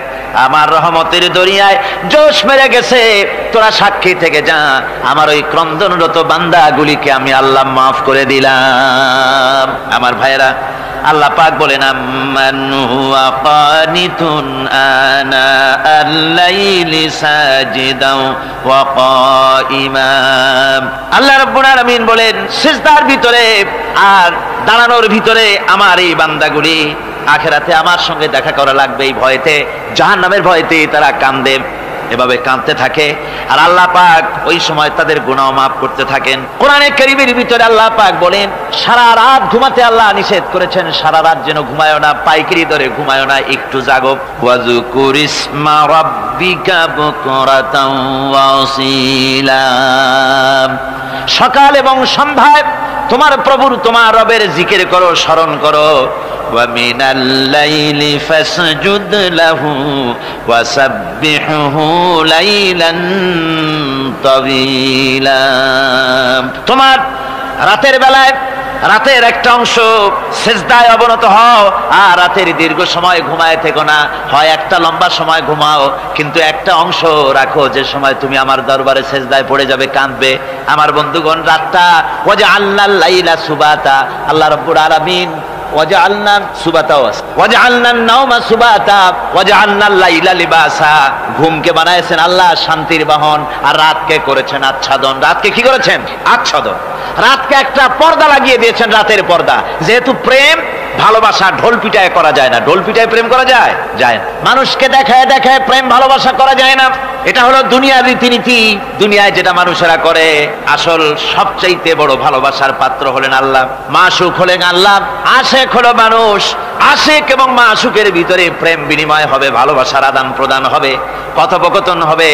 এজন্য দিনের কোলাহলপূর্ণ অবস্থায় তা হয় না বলে রব্বুল আলামিন বলেন, আমি তোমাদের জন্য রাতকে একটা আচ্ছাদন, একটা পর্দা বানায় দিয়েছি। এই রাতের পর্দার ভিতরে থেকে আমারে ডাকো, আমাকে আমার কাছেই তুমি আমাকে ডাকো, একটা লম্বা সময় নিয়ে আমাকে বলতে থাকো, আমাকে ডাকতে থাকো। আল্লাহ পাক তার নবীকেও বলেছেন, ইয়া আইয়ুহাল মুযাম্মিলু কুমিল লাইলা ইল্লা কালিলা, হে চাদর আচ্ছাদিত ব্যক্তি, রাত্রিকালে সালাতে দণ্ডায়মান থাকো, কিন্তু কম, সারা রাত জাগার দরকার নেই। একটা অংশ জাগো, যখন তুমি আমার জন্য কাঁদবে, আমার জন্য সিজদায় পড়ে থাকবে। রাসূল পাক সাল্লাল্লাহু আলাইহি সাল্লাম তাহাজ্জুদের নামাজি সিজদায় পড়ে থাকতেন, রাতে ঘন্টার পর ঘন্টা চলে যেতেছে। হযরত আয়েশা বলেন, আমি মনে করতাম সিজদায় এমন ভাবে রাসূল পড়েছেন আর ওঠেন না, আমার মনে হতো হুজুর বুঝি ইন্তেকাল করে গেছেন। আমি রাসূলের পায়ের আঙ্গুল ধরে আস্তে করে চাপ দিতাম, হুজুর তাতে একটু ব্যথা পেয়ে আঙ্গুল নাড়া দিতেন, তখন আমি মনে করতাম আল্লাহর নবী বিদায় হন নাই, বেঁচে আছেন। আবার কখনো দাঁড়িয়ে দাঁড়িয়ে নামাজের ভিতরে তেলাওয়াত করতে করতে রাত শেষ হয়ে যেত, আমার মনে হতো এই দাঁড়ানো থেকে হুজুর বুঝি আর রুকুতে যাবেন না। আবার যখন রুকুতে যেতেন মনে হতো এই রুকু থেকে আর বুঝি সেজদায় যাবেন না। আবার যখন সেজদায় যেতেন মনে হতো এই সেজদা থেকে রাসূল বুঝি আর উঠবেন না। সুবহানাল্লাহ। সাহাবায়ে কেরাম জিজ্ঞেস করতেন, হে রাসূল, হযরত আয়েশা জিজ্ঞেস করে, হে রাসূল, আপনি এত কাঁদেন কেন, এত ইবাদত করেন, এত রাত জাগেন? হযরত আয়েশা বলেছেন, আল্লাহ নবী দাঁড়িয়ে দাঁড়িয়ে তেলাওয়াত করতে করতে, দাঁড়িয়ে দাঁড়িয়ে নামাজ পড়তে পড়তে পাও মোবারক, কদম মোবারক এমন ভাবে ফুলে যেত, সকাল বেলায় জুতার মধ্যে পাও ঢুকতো না। সুবহানাল্লাহ। এইভাবে রাসূল পাক কষ্ট করতেন। জিজ্ঞাসা করতে, এত ইবাদত কেন করেন? আপনার তো আগের পিছের সমস্ত গুনাহ আল্লাহ মাফ করেছেন, কোনো গুনাহ আপনার নাই, তবু আল্লাহ বলে দিয়েছেন নবী আপনার আগের পিছের সব মাফ, তারপরেও এত কাঁদেন কেন? আল্লাহর নবী বলেছেন, ও সাহাবীরাও, আমার স্ত্রীরা শোনো, আমি কি আমার বান্দার, আমি আমার আল্লাহর শুকরগুজারকারী বান্দায় কি আমি পরিণত হব না? যে আল্লাহ আমাকে এত নিয়ামত দিয়েছেন, আমি কি সেই আল্লাহর শুকরগুজার হব না? রাসূলুল্লাহ এভাবে কাঁদতেন। সুতরাং প্রত্যেকটি মুসলমানকে রাতের বেলায় আল্লাহর দরবারে হাত তুলে কাঁদতে হবে, মোনাজাত করতে হবে, রব্বুল আলামিন, যে গুনাহ করেছি, আমি যত গুনাহ করেছি, আমাকে তুমি নেয়ামত যা দিয়েছো, এই নেয়ামত তুমি না দিলেও পারতে, তুমি দয়া করে দিয়েছো। এভাবে যদি মানুষ কাঁদে, আল্লাহ এই অপরাধ করেছি, অপরাধের কথা যদি স্মরণ করে আর কাঁদতে থাকে, আল্লাহ রব্বুল আলামিনের রহমত তার উপরে তখন পড়তে থাকে। আর এই তাহাজ্জুদ, গভীর রাতের কান্দাকাটি, এই জন্য আল্লাহ পাক বলেন, এর আসল ব্যাপারটা হলো ইন্না নাশিআতাল লাইলি হিয়া আশাদ্দু ওয়াতআন ওয়া আকওয়ামু কিলা। আসল ব্যাপার হলো এই প্রকৃতপক্ষে রাতের বেলায় যে নামাজটা হয়, শয্যা ত্যাগ করে মানুষ যে নামাজ পড়তে দাঁড়ায়, এতে করে তার আত্মসংযমের ট্রেনিং হয়ে যায়, আল্লাহর সঙ্গে মহব্বত কায়েম হয়ে যায়। ইসলামী আন্দোলনের বিজয়ের জন্য কর্মীদের এটা সবচাইতে বড় ওষুধ। শুধু হরতালের প্রোগ্রাম দিয়া, শুধু মিছিলের প্রোগ্রাম দিয়া ইসলামী আন্দোলন বিজয় কোনো কালে হয় নাই আর হবেও না। এজন্য আন্দোলন যারা করে তাদেরকে গভীর রাত্রে উঠতে হয়, নফল রোজা রাখতে হয়, আর গভীর রাত্রে তেলাওয়াত করতে হয়, কানতে হয় আল্লাহর কাছে, তা না হলে আন্দোলনের বিজয় হওয়া সম্ভব নয়। আমার বন্ধুগণ, আমরা জেনেছি ইতিহাসে আছে লাল সালু একটা বই পড়ানো হয়, কলেজে পড়ানো হয়, আপনারা নাম শোনেন নাই? এই বইটা আমাকে একজন প্রফেসর এই চট্টগ্রামের আমাকে দেখতে দিলেন, আমি দেখলাম। তার মধ্যে তিনি ইসলামের ব্যাপারে এত বিদ্বেষ ছড়িয়েছেন। এক জায়গায় তিনি লিখতে গিয়ে লিখেছেন, আমি পড়লাম, নিজে পড়েছি, যে দেশে যত যত টুপি দেখা যায় জমিনে এত শস্য হয় না। এদেশে এই মোষ দাড়ি গোপ ওঠার আগেই কোরআন শরীফ হেফজ করা সারা, অথচ জমিনে শস্য নাই। জমিনের শস্য আর কোরআন শরীফ পড়ার সাথে তুলনা করে উপহাস করেছে রীতিমতো। একটা দুশ্চরিত্র খলনায়ককে দিয়ে সেখানে কোরআন হাদিসকে বিকৃত করার অপচেষ্টা চালানো হয়েছে। এরকম একটা নিকৃষ্ট বইকে তারা স্কুলে এবং কলেজে সেখানে পড়াশোনার ব্যবস্থা করে দিয়েছে। আর ইসলামের ব্যাপারে যদি কেউ গাইল দিতে পারে, তাহলে সে বইটাকে খুব সুনাম সুখ্যাতি করে বাজারে ছড়াবার চেষ্টা করা হয়, ঠিক কিনা কর? যে কবি, ওই আগেই বলেছি, যে কবি ইসলামের গাইল দিতে পারবে সে সবচাইতে বড় কবি। যে সাহিত্যিক ইসলামকে খোসা দিয়া, কোরআনকে খোসা দিয়া কথা লিখতে পারবে, সে হলো শ্রেষ্ঠ সাহিত্যিক, ঠিক কিনা কর? আর এই খ্রিস্টান জগৎ, ইহুদি জগৎ, তারা ইসলামকে আর মুসলমানদেরকে গালাগালি করার জন্য সব সময় মুসলমান নামের কুলাঙ্গারদেরকে বেছে নেয়। যেমন নবুয়াতের উপরে হামলা চালাতে হবে, সেজন্য এই পৃথিবীর নিকৃষ্ট কাফের গোলাম মোহাম্মদ কাদিয়ানির মতো একটা নিকৃষ্ট কাফেরকে তারা বেছে নিয়েছে, জোরে কর নাউজুবিল্লাহ। তার নাম একটা মুসলমানই নাম। আবার আমাদের দেশে আল্লাহকে, রসুলকে গালি দিতে হবে, দাউদ হায়দারের মতো একটা জাহান্নামের কীটকে তারা বেছে নিয়েছে মুসলমান নামের। আবার রসুলকে গালি দিতে হবে, হযরত আয়েশা সিদ্দিকা রাদিয়াল্লাহু তাআলা আনহাকে গালি দিতে হবে, সেজন্য মুসলমান নামের কলঙ্ক সালমান রুশদি নামক এক শয়তানকে এই ইহুদিরা বেছে নিয়েছে, ঠিক কিনা কর? কিন্তু এখন সালমান রুশদি যাবা কোথায়? এখন সালমান রুশদির উপরে যিনি হুকুম হজ জারি করেছিলেন, ইমাম খোমেনি বেঁচে নাই, কিন্তু তার হুকুম এখনো বেঁচে আছে। উনি অর্ডার করেছেন, যেখানে পাও সেখানে হত্যা করো, ফাকতুলু সালমান রুশদি হাইসু ওয়াজাদতুম, ওরে যেখানে পাও সেখানে হত্যা করো। এখন ওর দশা হয়েছে এই, চেহারা সার্জারি করে টরিয়া, তারপরে এখন লা ইয়ামুতু ফিহা ওয়ালা ইয়াহইয়া, সে বাঁচিয়াও নাই মরিয়াও নাই, এমন অবস্থা আছে। আমার ভাইরা, আমার মুসলমান মদও যদি খায়, জিনাও যদি করে, রাসূলকে যখন কেউ গালি দেয় তখন মনে করে আমি একটা অপরাধ করেছি, ঠিক, আমি মদ খাইছি, অন্যায় করেছি, আমি নামাজ পড়ি না, অন্যায় করেছি, কিন্তু আমার রাসূলকে গালি দিয়েছে, ওরে যদি পাই ওর কাঁচা কলিজা চাবায় খাবো, ঠিক কিনা কর? সুতরাং আজকে এইভাবে করে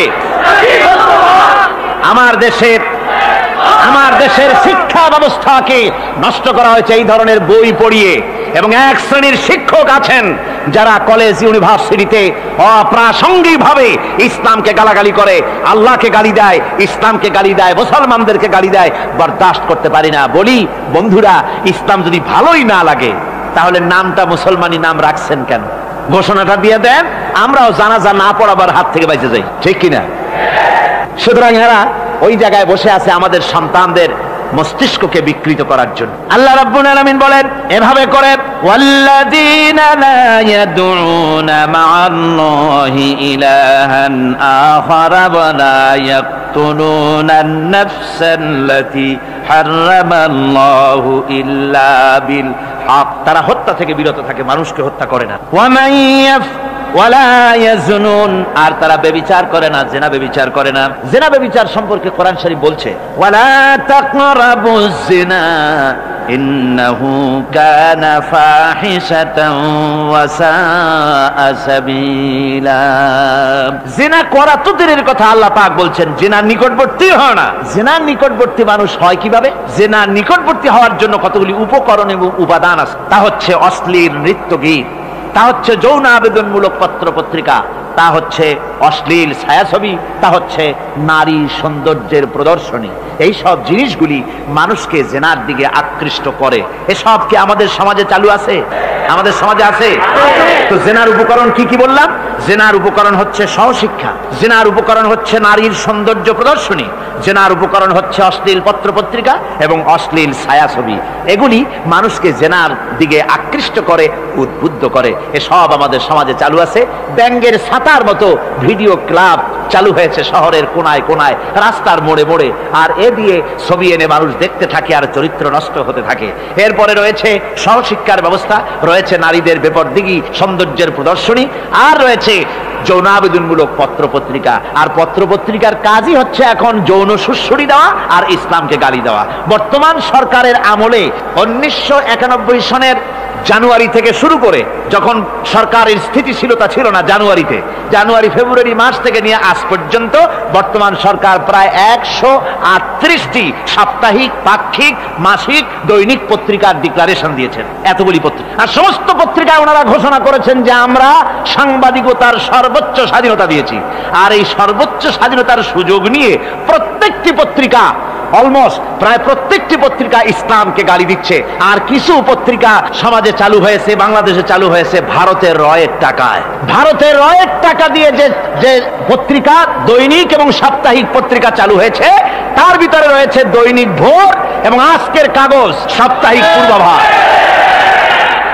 ভারতের রয়ের টাকা দিয়া পরিচালিত এই কাগজগুলি গোটা বাংলাদেশের জাতি সত্তাকে দ্বিধা বিভক্ত করার জন্য সর্বাত্মক প্রচেষ্টা তারা চালাচ্ছে। এরা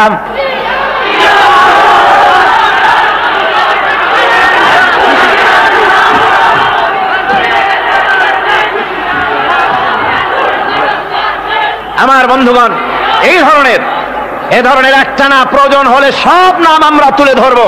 ভারতের টাকা দিয়ে, ভারতের রয়ের টাকা দিয়ে তারা এভাবে পত্রিকা তৈরি করে গোটা বাংলাদেশের স্বাধীনতা, সার্বভৌমত্ব এবং অস্তিত্বের উপরে আঘাত হানতেছে। শুধু তাই নয়, তারা ইসলামের উপর আঘাত হানছে। আলেম এবং পীরদের বিরুদ্ধে বক্তব্য তারা পত্রিকার ভিতরে সমালোচনামূলক কথাবার্তা তারা লিখছে।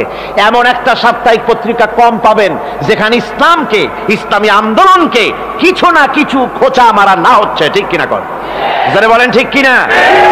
তো এইভাবে করে তারা ষড়যন্ত্র চালিয়ে আমি সেদিন ঢাকায় বলেছিলাম যে বর্তমান মহিলা সরকার চলছে বলে আমরা কথা বলছি না, কিন্তু আমাদের একটা ধৈর্য আছে। আমরা সরকারকে সময় দিচ্ছি এগুলিকে কন্ট্রোল করার জন্য। শাসনতান্ত্রিক অ্যাকশন নেওয়া উচিত গভর্নমেন্টের। শাসনতন্ত্রে কি আছে?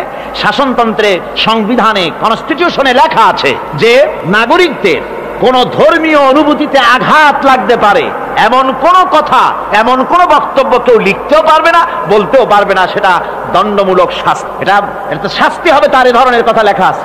এটা লেখা থাকা সত্ত্বেও যারা ইসলামের বিরুদ্ধে কথা বলে, পত্রিকার মাধ্যমে যারা এগুলি লেখে, এগুলির বিরুদ্ধে গভর্নমেন্টের হাত দিতে, অ্যাকশন নিতে অসুবিধা কোথায়? আমরা সময় দিচ্ছি সরকারকে, তারা এই জিনিসগুলি দেখুক এবং অ্যাকশন নিক। যদি তা না হয় তাহলে জনগণের তো ইসলামের, এদেশের মুসলমান বৃহত্তর জনসংখ্যা, জনগোষ্ঠী হচ্ছে মুসলমান। ইসলামের বিরুদ্ধে, তার আল্লাহর বিরুদ্ধে, রসুলের বিরুদ্ধে, মুসলমানদের সবচাইতে প্রিয় জিনিসগুলির বিরুদ্ধে কেউ যদি কথা বলে, মুসলমানেরা তা বেশি দিন বরদাস্ত করবে না।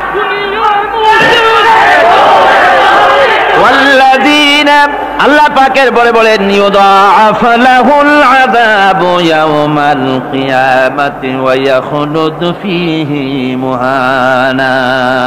এই সব কাজ যারা করবে, আল্লাহকে বাদ দিয়ে যারা আল্লাহকে বাদ দিয়ে অন্যকে মাবুদ বলে ডাকবে আর হত্যা করবে, জিনা করবে, আল্লাহ বলেন তাদেরকে কিয়ামতের দিন পুনঃ পুনঃ আযাব দেওয়া হবে। আর তাদেরকে ওয়ায়াখলুদ ফীহি মুহানা, তারা বড় লাঞ্ছনার জীবন যাপন করবে, সেখানে লাঞ্ছনার সাথে তারা বসবাস করবে।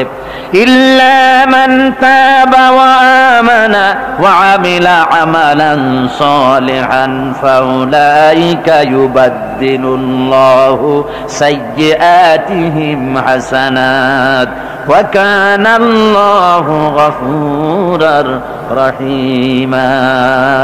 ইল্লা মান তাবা, এই সমস্ত আযাব থেকে বাঁচবে কারা? বাঁচবে সেই সব লোক যারা তওবা করেছে এবং নেক আমল করেছে। ফাউলাইকা ইউবাদদিলুল্লাহু সাইয়্যাতিহিম হাসানাত, আল্লাহ রাব্বুল আলামিন তাদের অন্যায় ত্রুটিপূর্ণ কাজগুলিকে ভালো দিয়ে বদলে দিবেন। সুবহানাল্লাহি ওয়া বিহামদিহি। ওয়া কানাল্লাহু গফুরুর রহিমা, আর আল্লাহ পাক হচ্ছেন বড় ক্ষমাশীল এবং দয়াবান। এই সুসংবাদ তাদের জন্য যাদের জীবন নানা প্রকারের অপরাধে কলঙ্কিত করেছে যারা, এবং নিজেদেরকে সংশোধন করতে এখন ইচ্ছুক। জীবনে বহু গুনাহ করেছে, হারামি, বদমাশি, জিনা, ব্যভিচার করেছে, এখন জীবনকে সংশোধন করতে চায়। এদের জন্য আল্লাহ রাব্বুল আলামিন এই সাধারণ ক্ষমা ঘোষণা করেছেন, জেনারেল এমনেস্টি ঘোষণা করেছেন। সাধারণ ক্ষমা ঘোষণা করে দিলেন যে তোমরা এখনো যদি হেদায়েত হতে চাও, চূড়ান্ত ধ্বংস থেকে যদি বাঁচতে চাও, তাহলে আমি তোমাদের জন্য তওবার পথ খুলে রেখেছি। আল্লাহ যদি এই তওবার পথ খুলে না দিতেন তাহলে মানুষ হতাশায় নিরাশায় শয়তান হয়ে যেত, তার মানে আরো পাপ করত। যখন আর কোনো গুনাহ যখন মাফই হবে না তখন আর কি করা যায়, আরো বেশি পাপের মধ্যে লিপ্ত হয়ে যায়। আমার ভাইরা, আল্লাহ রাব্বুল আলামিন মানুষের জন্য তওবা করার জন্য, গুনাহ মাফের জন্য দরজা খুলে রেখেছে। ইবনে জারীর তাবারীর একটি বর্ণনা এসেছে, হযরত আবু হুরায়রা রাদিয়াল্লাহু তাআলা আনহু তিনি বলছেন যে আমি ইশার নামাজ পড়ে মসজিদে নববী থেকে ইশার নামাজ পড়ে ঘরে আসতেছিলাম। ঘরে আসার সময় দেখি আমার দরজার কাছে একজন মহিলা দাঁড়ান। সে আমাকে সালাম বলল, আমি তাকে তার সালামের জবাব দিয়ে ঘরের মধ্যে প্রবেশ করলাম। কিছুক্ষণ পরে ওই মহিলা দরজায় নক করলেন। আমি দরজা খুলে জিজ্ঞেস করলাম, কি চাও? তিনি বললেন যে আমি শয়তানের ওয়াসওয়াসায় পড়ে জিনা করেছি এবং এই জিনা করার পর আমি গর্ভবতী হয়েছি, এরপরে একটা সন্তান হয়েছে, আমি সেই সন্তানকেও মেরে ফেলে দিয়েছি। এখন আমার বাঁচার পথ, আমার এখন এই গুনাহ মাফ হওয়ার পথ। হযরত আবু হুরায়রা রাদিয়াল্লাহু তাআলা আনহু বলছেন যে অসম্ভব, তোমার এই গুনাহ মাফ হবে না। মহিলা তখন যাওয়ার সময় কাঁদতে কাঁদতে কপালে আঘাত করতে করতে যাচ্ছিল যে আরে শরীরের এই রূপ, এই যৌবন, এই সৌন্দর্য কি তৈরি হয়েছিল জাহান্নামের আগুনে জ্বলার জন্য?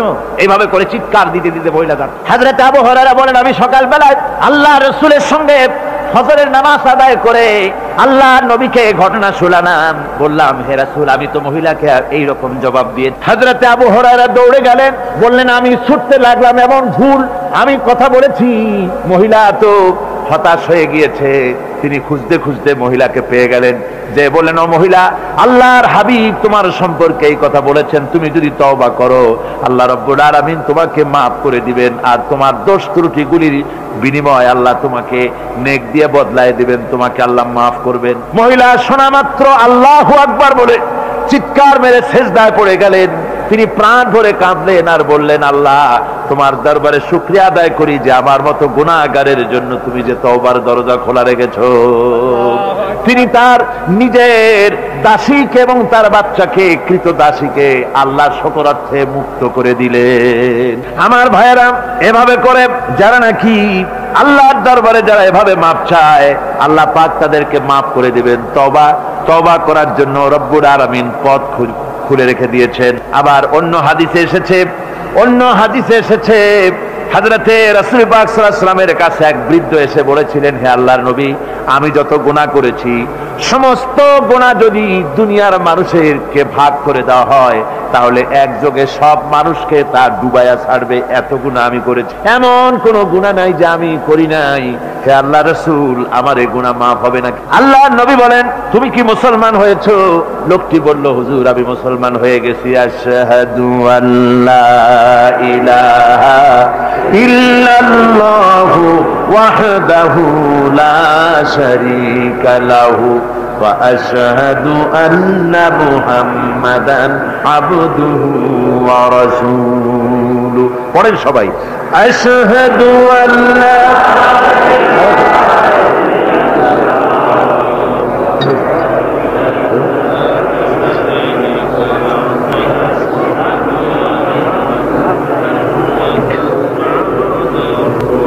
ওই লোকটি যখন কলেমা পড়লেন, বললেন আমি মুসলমান হয়েছি। আল্লাহ নবী বলেন, শোনো আল্লাহর বান্দা, তুমি যখন কলেমা পড়েছো তোমার পেছনের তামাম জিন্দেগির সমস্ত গুনাহ খাতা আল্লাহ রাব্বুল আলামিন মাফ করে দিয়েছেন। শুধু মাফ করেন নাই, আরো কি করেছেন?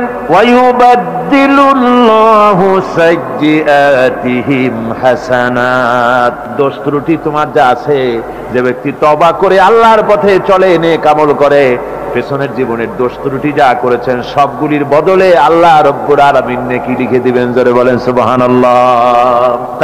তার মানে হচ্ছে জীবনে যত অপরাধ করেছিল তওবা করে যখন ভালো কাজ করবে আর পেছনের কথাগুলি যখন মনে করবে গভীর রাত্রে, আল্লাহ আমি এই ধরনের পাপ করেছিলাম, চুরি করেছি, ডাকাতি করেছি, জেনা করেছি, মদ খেয়েছি, মিথ্যা কথা বলেছি, এই সব কথা বলে যত অনুশোচনা করবে আর অনুতপ্ত হবে, চোখ দিয়া যত পানি পড়বে, নতুন নতুন করে তার আমল নামে আল্লাহ নেকি লিখতে থাকবেন। জোরে বলেন সুবহানাল্লাহ। রব্বুল আলামিন তার বান্দাকে এত ভালোবাসেন, একজন সাহাবী কতগুলি পাখির বাচ্চা নিয়ে রাসূলের কাছে হাজির হয়েছেন। আল্লাহর নবী বলেন, এই পাখির বাচ্চাগুলি আনলা কেন? সাহাবী বলেন, হুজুর এই পাখির বাসাটা ভেঙে গিয়েছিল, বাচ্চাগুলি যখন ধরলাম ওর মা আমার মাথার উপরে ঠোকরাতে লাগলো, সে নিজের জীবনের মায়াকে উপেক্ষা করে বাচ্চাগুলিকে হেফাজত করার জন্য আমার উপরে ঝাঁপিয়ে পড়লো। আমি নিয়ে এসেছি এখানে, এই দেখুন ঘরের মধ্যে ঢুকেছে, এখানে ওই পাখিটা এসেছে। আমি রাসূলকে দেখাতে এলাম প্রাণী জগতে মায়ের সন্তানের প্রতি কত মায়া, সেটা দেখাতে এলাম। আল্লাহর নবী বলেন, ও সাহাবী, প্রাণী জগতে সন্তানের প্রতি মায়ের কতটুকু মহব্বত তুমি তাই আমাকে দেখাতে এসেছো। শোনো, এই প্রাণী জগতে সন্তানের প্রতি মায়ের যত মহব্বত, তার চাইতে লক্ষ কোটি গুণে বেশি মহব্বত বান্দার প্রতি আল্লাহ রব্বুল আলামিনের। মহব্বতকে, করুণাকে, রহমতকে, ভালোবাসাকে 100 ভাগ করা হয়েছে। 100 ভাগ করে 99 ভাগ আল্লাহ নিজের কাছে রেখেছেন, আর একটা ভাগ তামাম পৃথিবীর প্রাণী জগতে আল্লাহ ছড়াই দিয়েছেন। একটা ভাগ দিয়েছেন সারা দুনিয়ায় প্রাণী জগৎ। সেই একটা ভাগে এই শত সহস্র কোটি প্রাণীর মধ্যে যেটুকুন আমরা পাইছি, এতটুকুন মহব্বতে সন্তানের জন্য কলিজায়, সন্তানের কোনো অকল্যাণ হলে কলিজায় পানি থাকে না, সন্তানের কোনো অসুবিধা হলে বা মা বাপের কষ্ট হলে বা কারো কোনো কষ্ট হলে আমরা এই ধরনের আমাদের অবস্থা সৃষ্টি হয়ে যায়। 1 ভাগ তামাম পৃথিবীর সমস্ত প্রাণী জগতে ছড়ায় দেওয়ার পর আমাদের অবস্থা যদি এই হয়, তাহলে 99 ভাগ রহমত যার কাছে, বান্দার প্রতি তার মহব্বত কতখানি। আমার বন্ধুগণ, রাসূল পাক সাল্লাল্লাহু আলাইহি ওয়াসাল্লাম বলেছেন, ও সাহাবীরা, একজন লোক উটের পৃষ্ঠে যাচ্ছিল কোথাও, উটের পৃষ্ঠে তার খাবার আছে, পানিও আছে, যেতে যেতে মরুদ্যানের মধ্যে সে বিশ্রাম করলো। ঘুমের থেকে জেগে দেখে উট নাই, খাবার নাই, পানিও নাই। বড় লোকটা কেমন পেরেশান হয়। সাহাবীরা বলেন, হুজুর, উট হচ্ছে মরুভূমির জাহাজ, উট হারায় গেছে, টাকা পয়সা যা ছিল, খাদ্য খাবার ছিল, সব চলে গেছে, এর থেকে পেরেশানি তো আর কিছুই হয় না।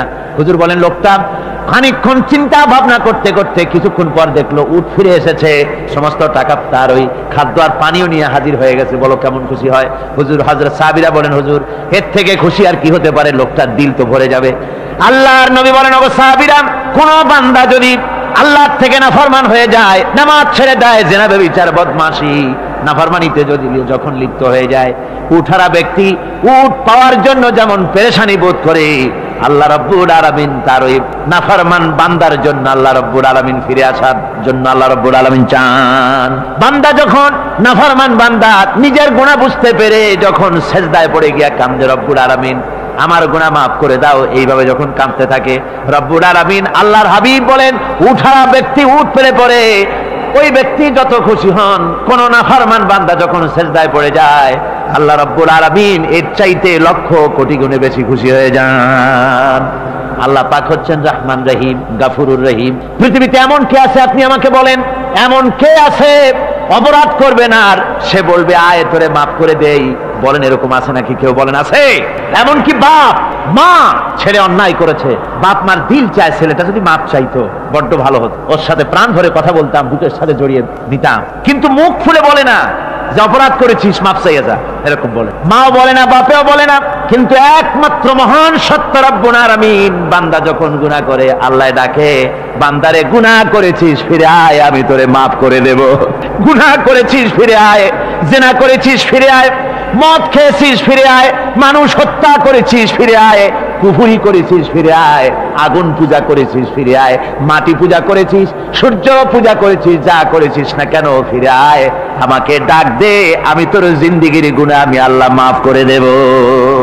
এই জন্য আল্লাহ রাব্বুল আলামিনকে যখন কোন বান্দা একবার ডাকে, দিল থেকে, কলিজা থেকে একটা ডাক যদি দেয়, আল্লাহ 1000 ডাকের তুলনায় একটা ডাক আল্লাহ কলিজা থেকে ডাক। এই ডাকটা কোথা থেকে? কলিজা থেকে। দিল সে জুবাত নিকলতি হ্যায়, असर रखती है पर नहीं मगर ताकते परवाज रखती है। অন্তর থেকে যে কথা বেরোয় তা প্রভাব বিস্তার করে। কলিজা থেকে যদি কেউ ডাক দেয় আল্লাহ, কলিজার একটা ডাক আলাদা না? বলেন আলাদা কিনা? কলিজা থেকে ডাক, বলেন না সবাই আল্লাহ। কলিজা থেকে একটা ডাক যদি কেউ ভাবে আল্লাহকে ডাক দেয় আল্লাহ, আল্লাহ রাব্বুল আলামিন, বান্দা যখন একবার ডাক দেয় আল্লাহ তখন 70 বার লাব্বাইক বলেন, 70 বার সাড়া দিয়া বলে, বান্দা কি চাও, আমি তোর কাছে হাজির। কি চাস বল, আমাকে আমি মাফ করে দেব। সুতরাং আল্লাহ রাব্বুল আলামিন বলছেন, আমার কাছে ক্ষমা চাও, মাফ চাও, আমার কাছে মাপ চাও, যত মাপ চাইবে আমি মাফ করে দেব। পৃথিবীতে এমন কেউ নাই যার কাছে বেশি চাইলে তিনি খুশি হবেন। আল্লাহ রাব্বুল আলামিন এমন এক সত্তা যার কাছে যত বেশি চাওয়া যাবে তিনি তত বেশি খুশি হবেন। হর হামেশা দেনে কো वो तैयार है जो न मांगे उससे वो बेजार है। যত বেশি চাওয়া যায় আল্লাহর কাছে আল্লাহ তত খুশি হন, আর যে ব্যক্তি চায় না আল্লাহর কাছে আল্লাহ তার উপরে বেজার হয়ে যান। ওয়ামান তাবা ওয়া আমিলা সালিহান ফাইন্নাহু ইয়াতুবু ইলাল্লাহি মাতাবা। আর যারা তওবা করে নেক আমল করে তার আল্লাহর দিকে ফিরে আসে, যেমনটি তার আশা উচিত তেমন ভাবে সে আল্লাহর কাছে ফিরে আসে, তার মানে হলো তওবা কবুল করার জন্য, গুনাহ মাফ করার জন্য পৃথিবীতে কেউ নাই। আছে কেউ? গুনাহ কি কেউ মাফ করতে পারে? দুনিয়ায় কেউ পারে? আকাশে কেউ পারে? আল্লাহ ছাড়া কেউ গুনাহ মাফ করতে পারে? যদি মানুষ তওবা করে, রব্বুল আলামিন বলেন সে এমন ভাবে তওবা করে আল্লাহর কাছে ফিরে এসেছে যেখানেই তার আসা উচিত, এই জায়গা ছাড়া আর তার কোনো যাওয়ার জায়গা নাই। সুতরাং সে জায়গা মতো এসেছে, অনুতপ্ত এবং অনুশোচনা করেছে। আল্লাহ পাক এ ধরনের অনুশোচনাকারীকে রব্বুল আলামিন ক্ষমা করে দিয়ে থাকেন। ওয়াল্লাযীনা লা ইয়াশহাদুনা আয-যুর ওয়া ইযা মাররু বিল-লাগবি মাররু কিরামা। আর যারা মিথ্যার সাক্ষ্য হয় না, রহমানের বান্দা তারা যারা মিথ্যার সাক্ষ্য হয় না, এটা হচ্ছে ষষ্ঠ বৈশিষ্ট্য। আর তারা কোনো অনর্থক, কোনো নিরর্থক কোনো কাজ যদি দেখে, ঘটনা দেখে, সেখান থেকে তারা শরীফ মানুষের মতো, একেবারে নিতান্ত ভদ্র মানুষের মতো সেখান থেকে কেটে পড়ে। গান বাজনা হচ্ছে, নাটক হচ্ছে, অশ্লীলতা হচ্ছে, গালাগালি হচ্ছে, অনর্থক কোনো কাজ হচ্ছে, নিরর্থক কোনো অনুষ্ঠান কিছু একটা হচ্ছে, ওখান থেকে একটা ভদ্রলোকের মতো, যেমন কোনো দুর্গন্ধময় জায়গা থেকে মানুষ যখন যায় নাকে রুমাল দিয়ে আস্তে করে সেখান থেকে পাশ কেটে চলে যায়, ঠিক কিনা? ঠিক ওইভাবে করে আল্লাহ পাক বলছেন আমার মুমিন বান্দারা এই ধরনের কোনো অনর্থক, নিরর্থক যে কাজের মধ্যে কোনো পরকাল নাই, আল্লাহ নাই, দুনিয়ার মানুষের স্বার্থ নাই, দেশের স্বার্থ নাই, রাষ্ট্রের স্বার্থ নাই, জনগণের স্বার্থ নাই, এই ধরনের সমস্ত গাল গপ্প, নাটক, উপহাস, এই ধরনের মজা, এই ধরনের অনুষ্ঠান যখন দেখে আমার মুমিন বান্দারা সেখানে দাঁড়ায় না। ময়লার কাছ থেকে নাকে রুমাল দিয়ে মানুষ যেমন চলে যায়, এই লোকটিও তখন অত্যন্ত ভদ্রের মতো আস্তে করে পাশ কেটে বেরিয়ে যায়। ওয়াল্লাযীনা ইযা যুক্কিরু বিআয়াতি রাব্বিহিম লাম ইয়াখিরু আলাইহা সাম্মান ওয়া উমিয়ানা। আর আমার বান্দাদের 7 নম্বরের, রহমানের বান্দা, খাঁটি বান্দা যারা, তাদের 7 নম্বরের বৈশিষ্ট্য হচ্ছে এই যে ওই সমস্ত বান্দারা তাদের কাছে যখন আমার আয়াতকে শোনানো হয়, আমার কোরআন তেলাওয়াত করে আমার আয়াত পড়ে যখন নসিহত শোনানো হয়, তখন তারা বোবার মতো, বধিরের মতো বসে থাকে না।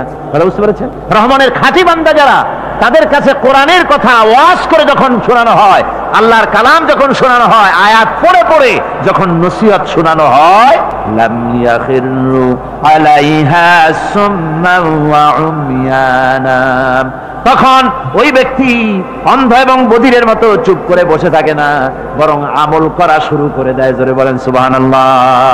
যখন সে জানলো যে এগুলি হলো আল্লাহর বিরোধী কাজ, এগুলি আল্লাহর কাজ, আল্লাহ রাসূলের কাজ, তখন তা পালন করা শুরু করে দেয়। এই 5 দিন ধরে কোরআনের যে কথাগুলি হলো, এই কথাগুলি শোনার পর আপনারা কি বসে থাকবেন? বসে থাকবেন?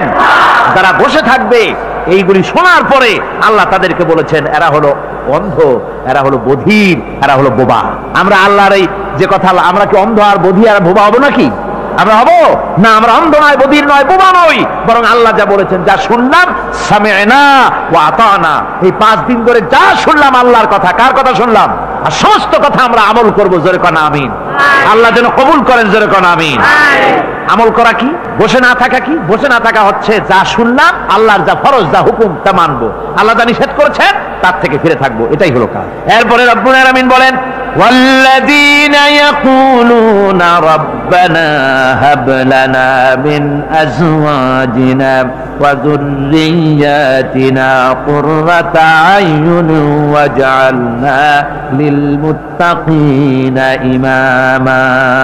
রহমানের বান্দা 8ম নম্বর এবং শেষ নাম্বার হচ্ছে এটা বৈশিষ্ট্য এই যে তারা রহমানের যারা খাঁটি বান্দা, আল্লাহর যারা খাঁটি বান্দা, তারা রব্বুল আলামিনের কাছে মুনাজাত করে, আমার রব, আয় আমার আল্লাহ, হাবলানা মিন আজওয়াজিনা ওয়া যুররিয়াতিনা, আমাদের এবং আমাদের স্ত্রীদের আর আমাদের সন্তানদেরকে তুমি দয়া করে আমাদের চক্ষুর শীতলতা বানায় দাও, জোরে বলেন আমিন। ওয়াজআলনা লিল মুত্তাকিনা ইমামা, আর আমার এই সন্তানদেরকে তুমি মুত্তাকিদের ইমাম বানায় দাও। শুধু মুত্তাকি বানায়ও না, মুত্তাকিদের নেতা বানায় দাও, জোরে কোন সুবহানাল্লাহ।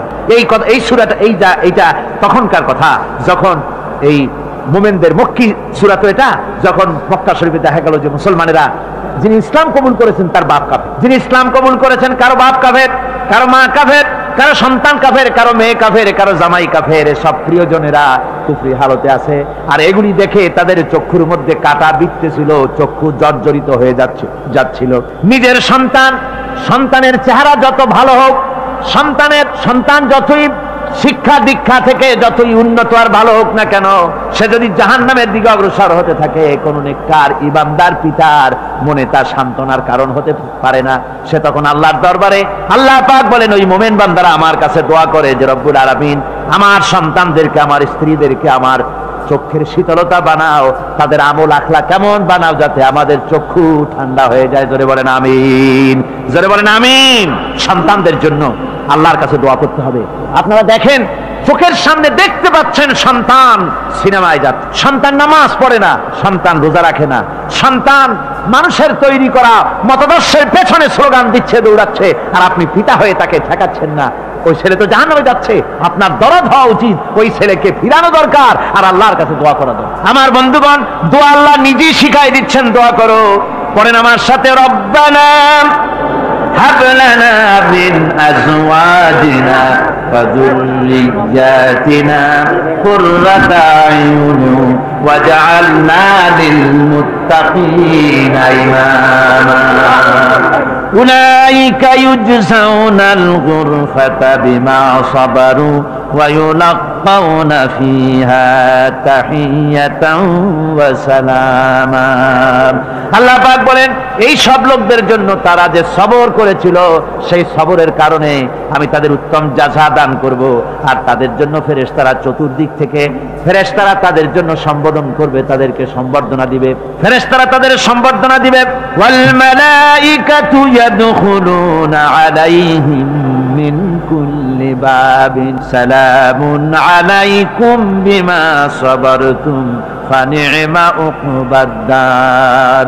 চতুর্দিক থেকে ফেরেশতারা আসতে থাকবে, আর তারা সালাম দিতে থাকবে, তাদেরকে সম্বর্ধনা দেবে বেহেশতীদেরকে, আর বলবে তোমাদের জন্য এই পরকালের এই ঘরটাই, জায়গাটা কতই না উত্তম করে আল্লাহ তৈরি করে রেখেছেন। বলেন সুবহানাল্লাহ। সালামুন আলাইকুম। আল্লাহ বলছেন, উলাইকা ইউজজাউনাল গুরফাতা বিমা সাবারু, তোমরা যে সবর এখতিয়ার করেছিলে সেজন্য আজকে তোমাদের জন্য আমি এই বিরাট নিয়ামত তোমাদের জন্য রেখেছি। দিনকে চালু করতে গেলে, ইসলামী আন্দোলন করতে গেলে বিপদ আসে, আর সেই বিপদে সবর এখতিয়ার করতে হয়। কত ভয় আসে, লোভ আসে, কত কিছু আসে। এগুলিকে উপেক্ষা করে যারা ইসলামী আন্দোলনের জন্য নফসের খাহেশকে, আরামকে হারাম করে দিয়ে আন্দোলনে যারা ঝাঁপিয়ে পড়তে পারে, তাদের জন্য আল্লাহ পাক এই সমস্ত নিয়ামত রেখে দিয়েছেন। কুল মা ইয়াবাউ বিকুম রাব্বি লাউলা দুআউকুম ফাকাদ কাযাবতুম ফাসাউফা ইয়াকুনু লিজামা। ও নবী, আপনি এদেরকে বলেন, আপনি এই লোকগুলিকে বলেন যে তোমাদের ব্যাপারে আল্লাহর কি প্রয়োজন পড়েছে যদি তোমরা আল্লাহকে নাই ডাকো, আল্লাহর কাছে যদি দোয়া না করো, যদি হাত না পাতো, আল্লাহ কি যদি না ডাকো, তাহলে তোমাদের দিয়ে আল্লাহর দরকার নেই। ফাকাদ কাযাবতুম, তোমরা তো অস্বীকার করে চলছো। ফাসাউফা ইয়াকুনু লিজামা, খুব তাড়াতাড়ি করে তোমরা বুঝতে পারবে, এমন অবস্থা, এমন আযাব আসবে যে তখন তোমাদের প্রাণ বাঁচানোই দায় হয়ে পড়বে। আমার বন্ধুগণ, একটা মানুষের সাথে মানুষের সৃষ্টি আর পাথরও সৃষ্টি, পাথরও একটা মাখলুক, মানুষও মাখলুক। পাথরের সাথে মানুষের পার্থক্য কোথায়? পাথর আল্লাহর দরবারে হাত তুলতে পারে না, আল্লাহকে ডাকতে পারে না, মোনাজাত করতে পারে না। মানুষ ডাকতে পারে, হাত তুলতে পারে, তার হাত দেওয়া আছে। মানুষ হয়ে যদি আল্লাহর দরবারে হাত তুলতে না পারলেন, চোখের পানি যদি না ফেলতে পারলেন, আল্লাহ পাক বলছেন, ও নবী বলে দেন, আপনি বলুন তোমাদের দিয়ে কি প্রয়োজন আল্লাহর। লাউলা দুআউকুম, তোমরা যদি সেই আল্লাহকে যদি না ডাকো, যদি তার কাছে হাত না তোলো, তাহলে তোমাদের দিয়ে আল্লাহর দরকারটা কি? তোমাদেরকে রব্বুল আলামিন তৃণখণ্ডের মতো উড়িয়ে দিবেন, কোনো মর্যাদা থাকবে না আল্লাহর কাছে। সুতরাং মর্যাদা পেতে হলে আল্লাহকে ডাকতে হবে, আল্লাহর কাছে চাইতে হবে। এভাবে করে আল্লাহ পাক তার বান্দাদেরকে নির্দেশ করছেন। আমার বন্ধুগণ, এই মোট 8টি বৈশিষ্ট্য ইসলামের আপনার মোমেন বান্দাদের জন্য, রহমানের খাঁটি বান্দাদের জন্য এই 8টি বৈশিষ্ট্য আল্লাহ পাক দান করেছেন। এই 8টি বৈশিষ্ট্য যেন আল্লাহ পাক আমাদের মধ্যে দান করে দেন। জোরে বলেন আমিন, আরো জোরে বলেন আমিন। 8টি বৈশিষ্ট্যের জন্য আল্লাহ পাক বেহেশত রেখেছেন। 8টি বেহেশত কয়টি? এই 8টি বেহেশতের দরওয়াজা আল্লাহ যেন আমাদের জন্য কিয়ামতে খুলে দেন। জোরে কোন আমিন।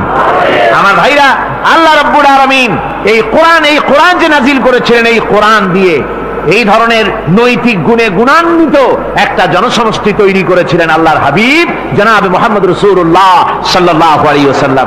আর সেই জনসমষ্টি দিয়ে রাসূল পাক সাল্লাল্লাহু আলাইহি ওয়াসাল্লাম একটি ইসলামী কল্যাণমূলক রাষ্ট্র তৈরি করেছিলেন। রাসূলুল্লাহ কি করেছিলেন? একটা রাষ্ট্র। এই যা বললাম, এই 5 দিন ধরে যা বললাম, এই সব গুণাবলী দিয়ে, এই সব বৈশিষ্ট্য দিয়ে রাসূলুল্লাহ একটা জনগোষ্ঠী তৈরি করেছিলেন। সেই জনগোষ্ঠী নিয়ে মক্কি জিন্দেগি থেকে রাসূলুল্লাহ মদিনায় আসলেন। আর মদিনায় এসে রাসূলুল্লাহ এখন রাষ্ট্রপ্রধান হয়ে গেলেন। কি হয়ে গেলেন? রাষ্ট্রপ্রধান, প্রেসিডেন্ট হয়ে গেলেন। রাসূলুল্লাহ আজকে প্রেসিডেন্ট, রাষ্ট্র হলো। আর কোরআন দিলেন সংবিধান হিসাবে, শাসনতন্ত্র হিসাবে।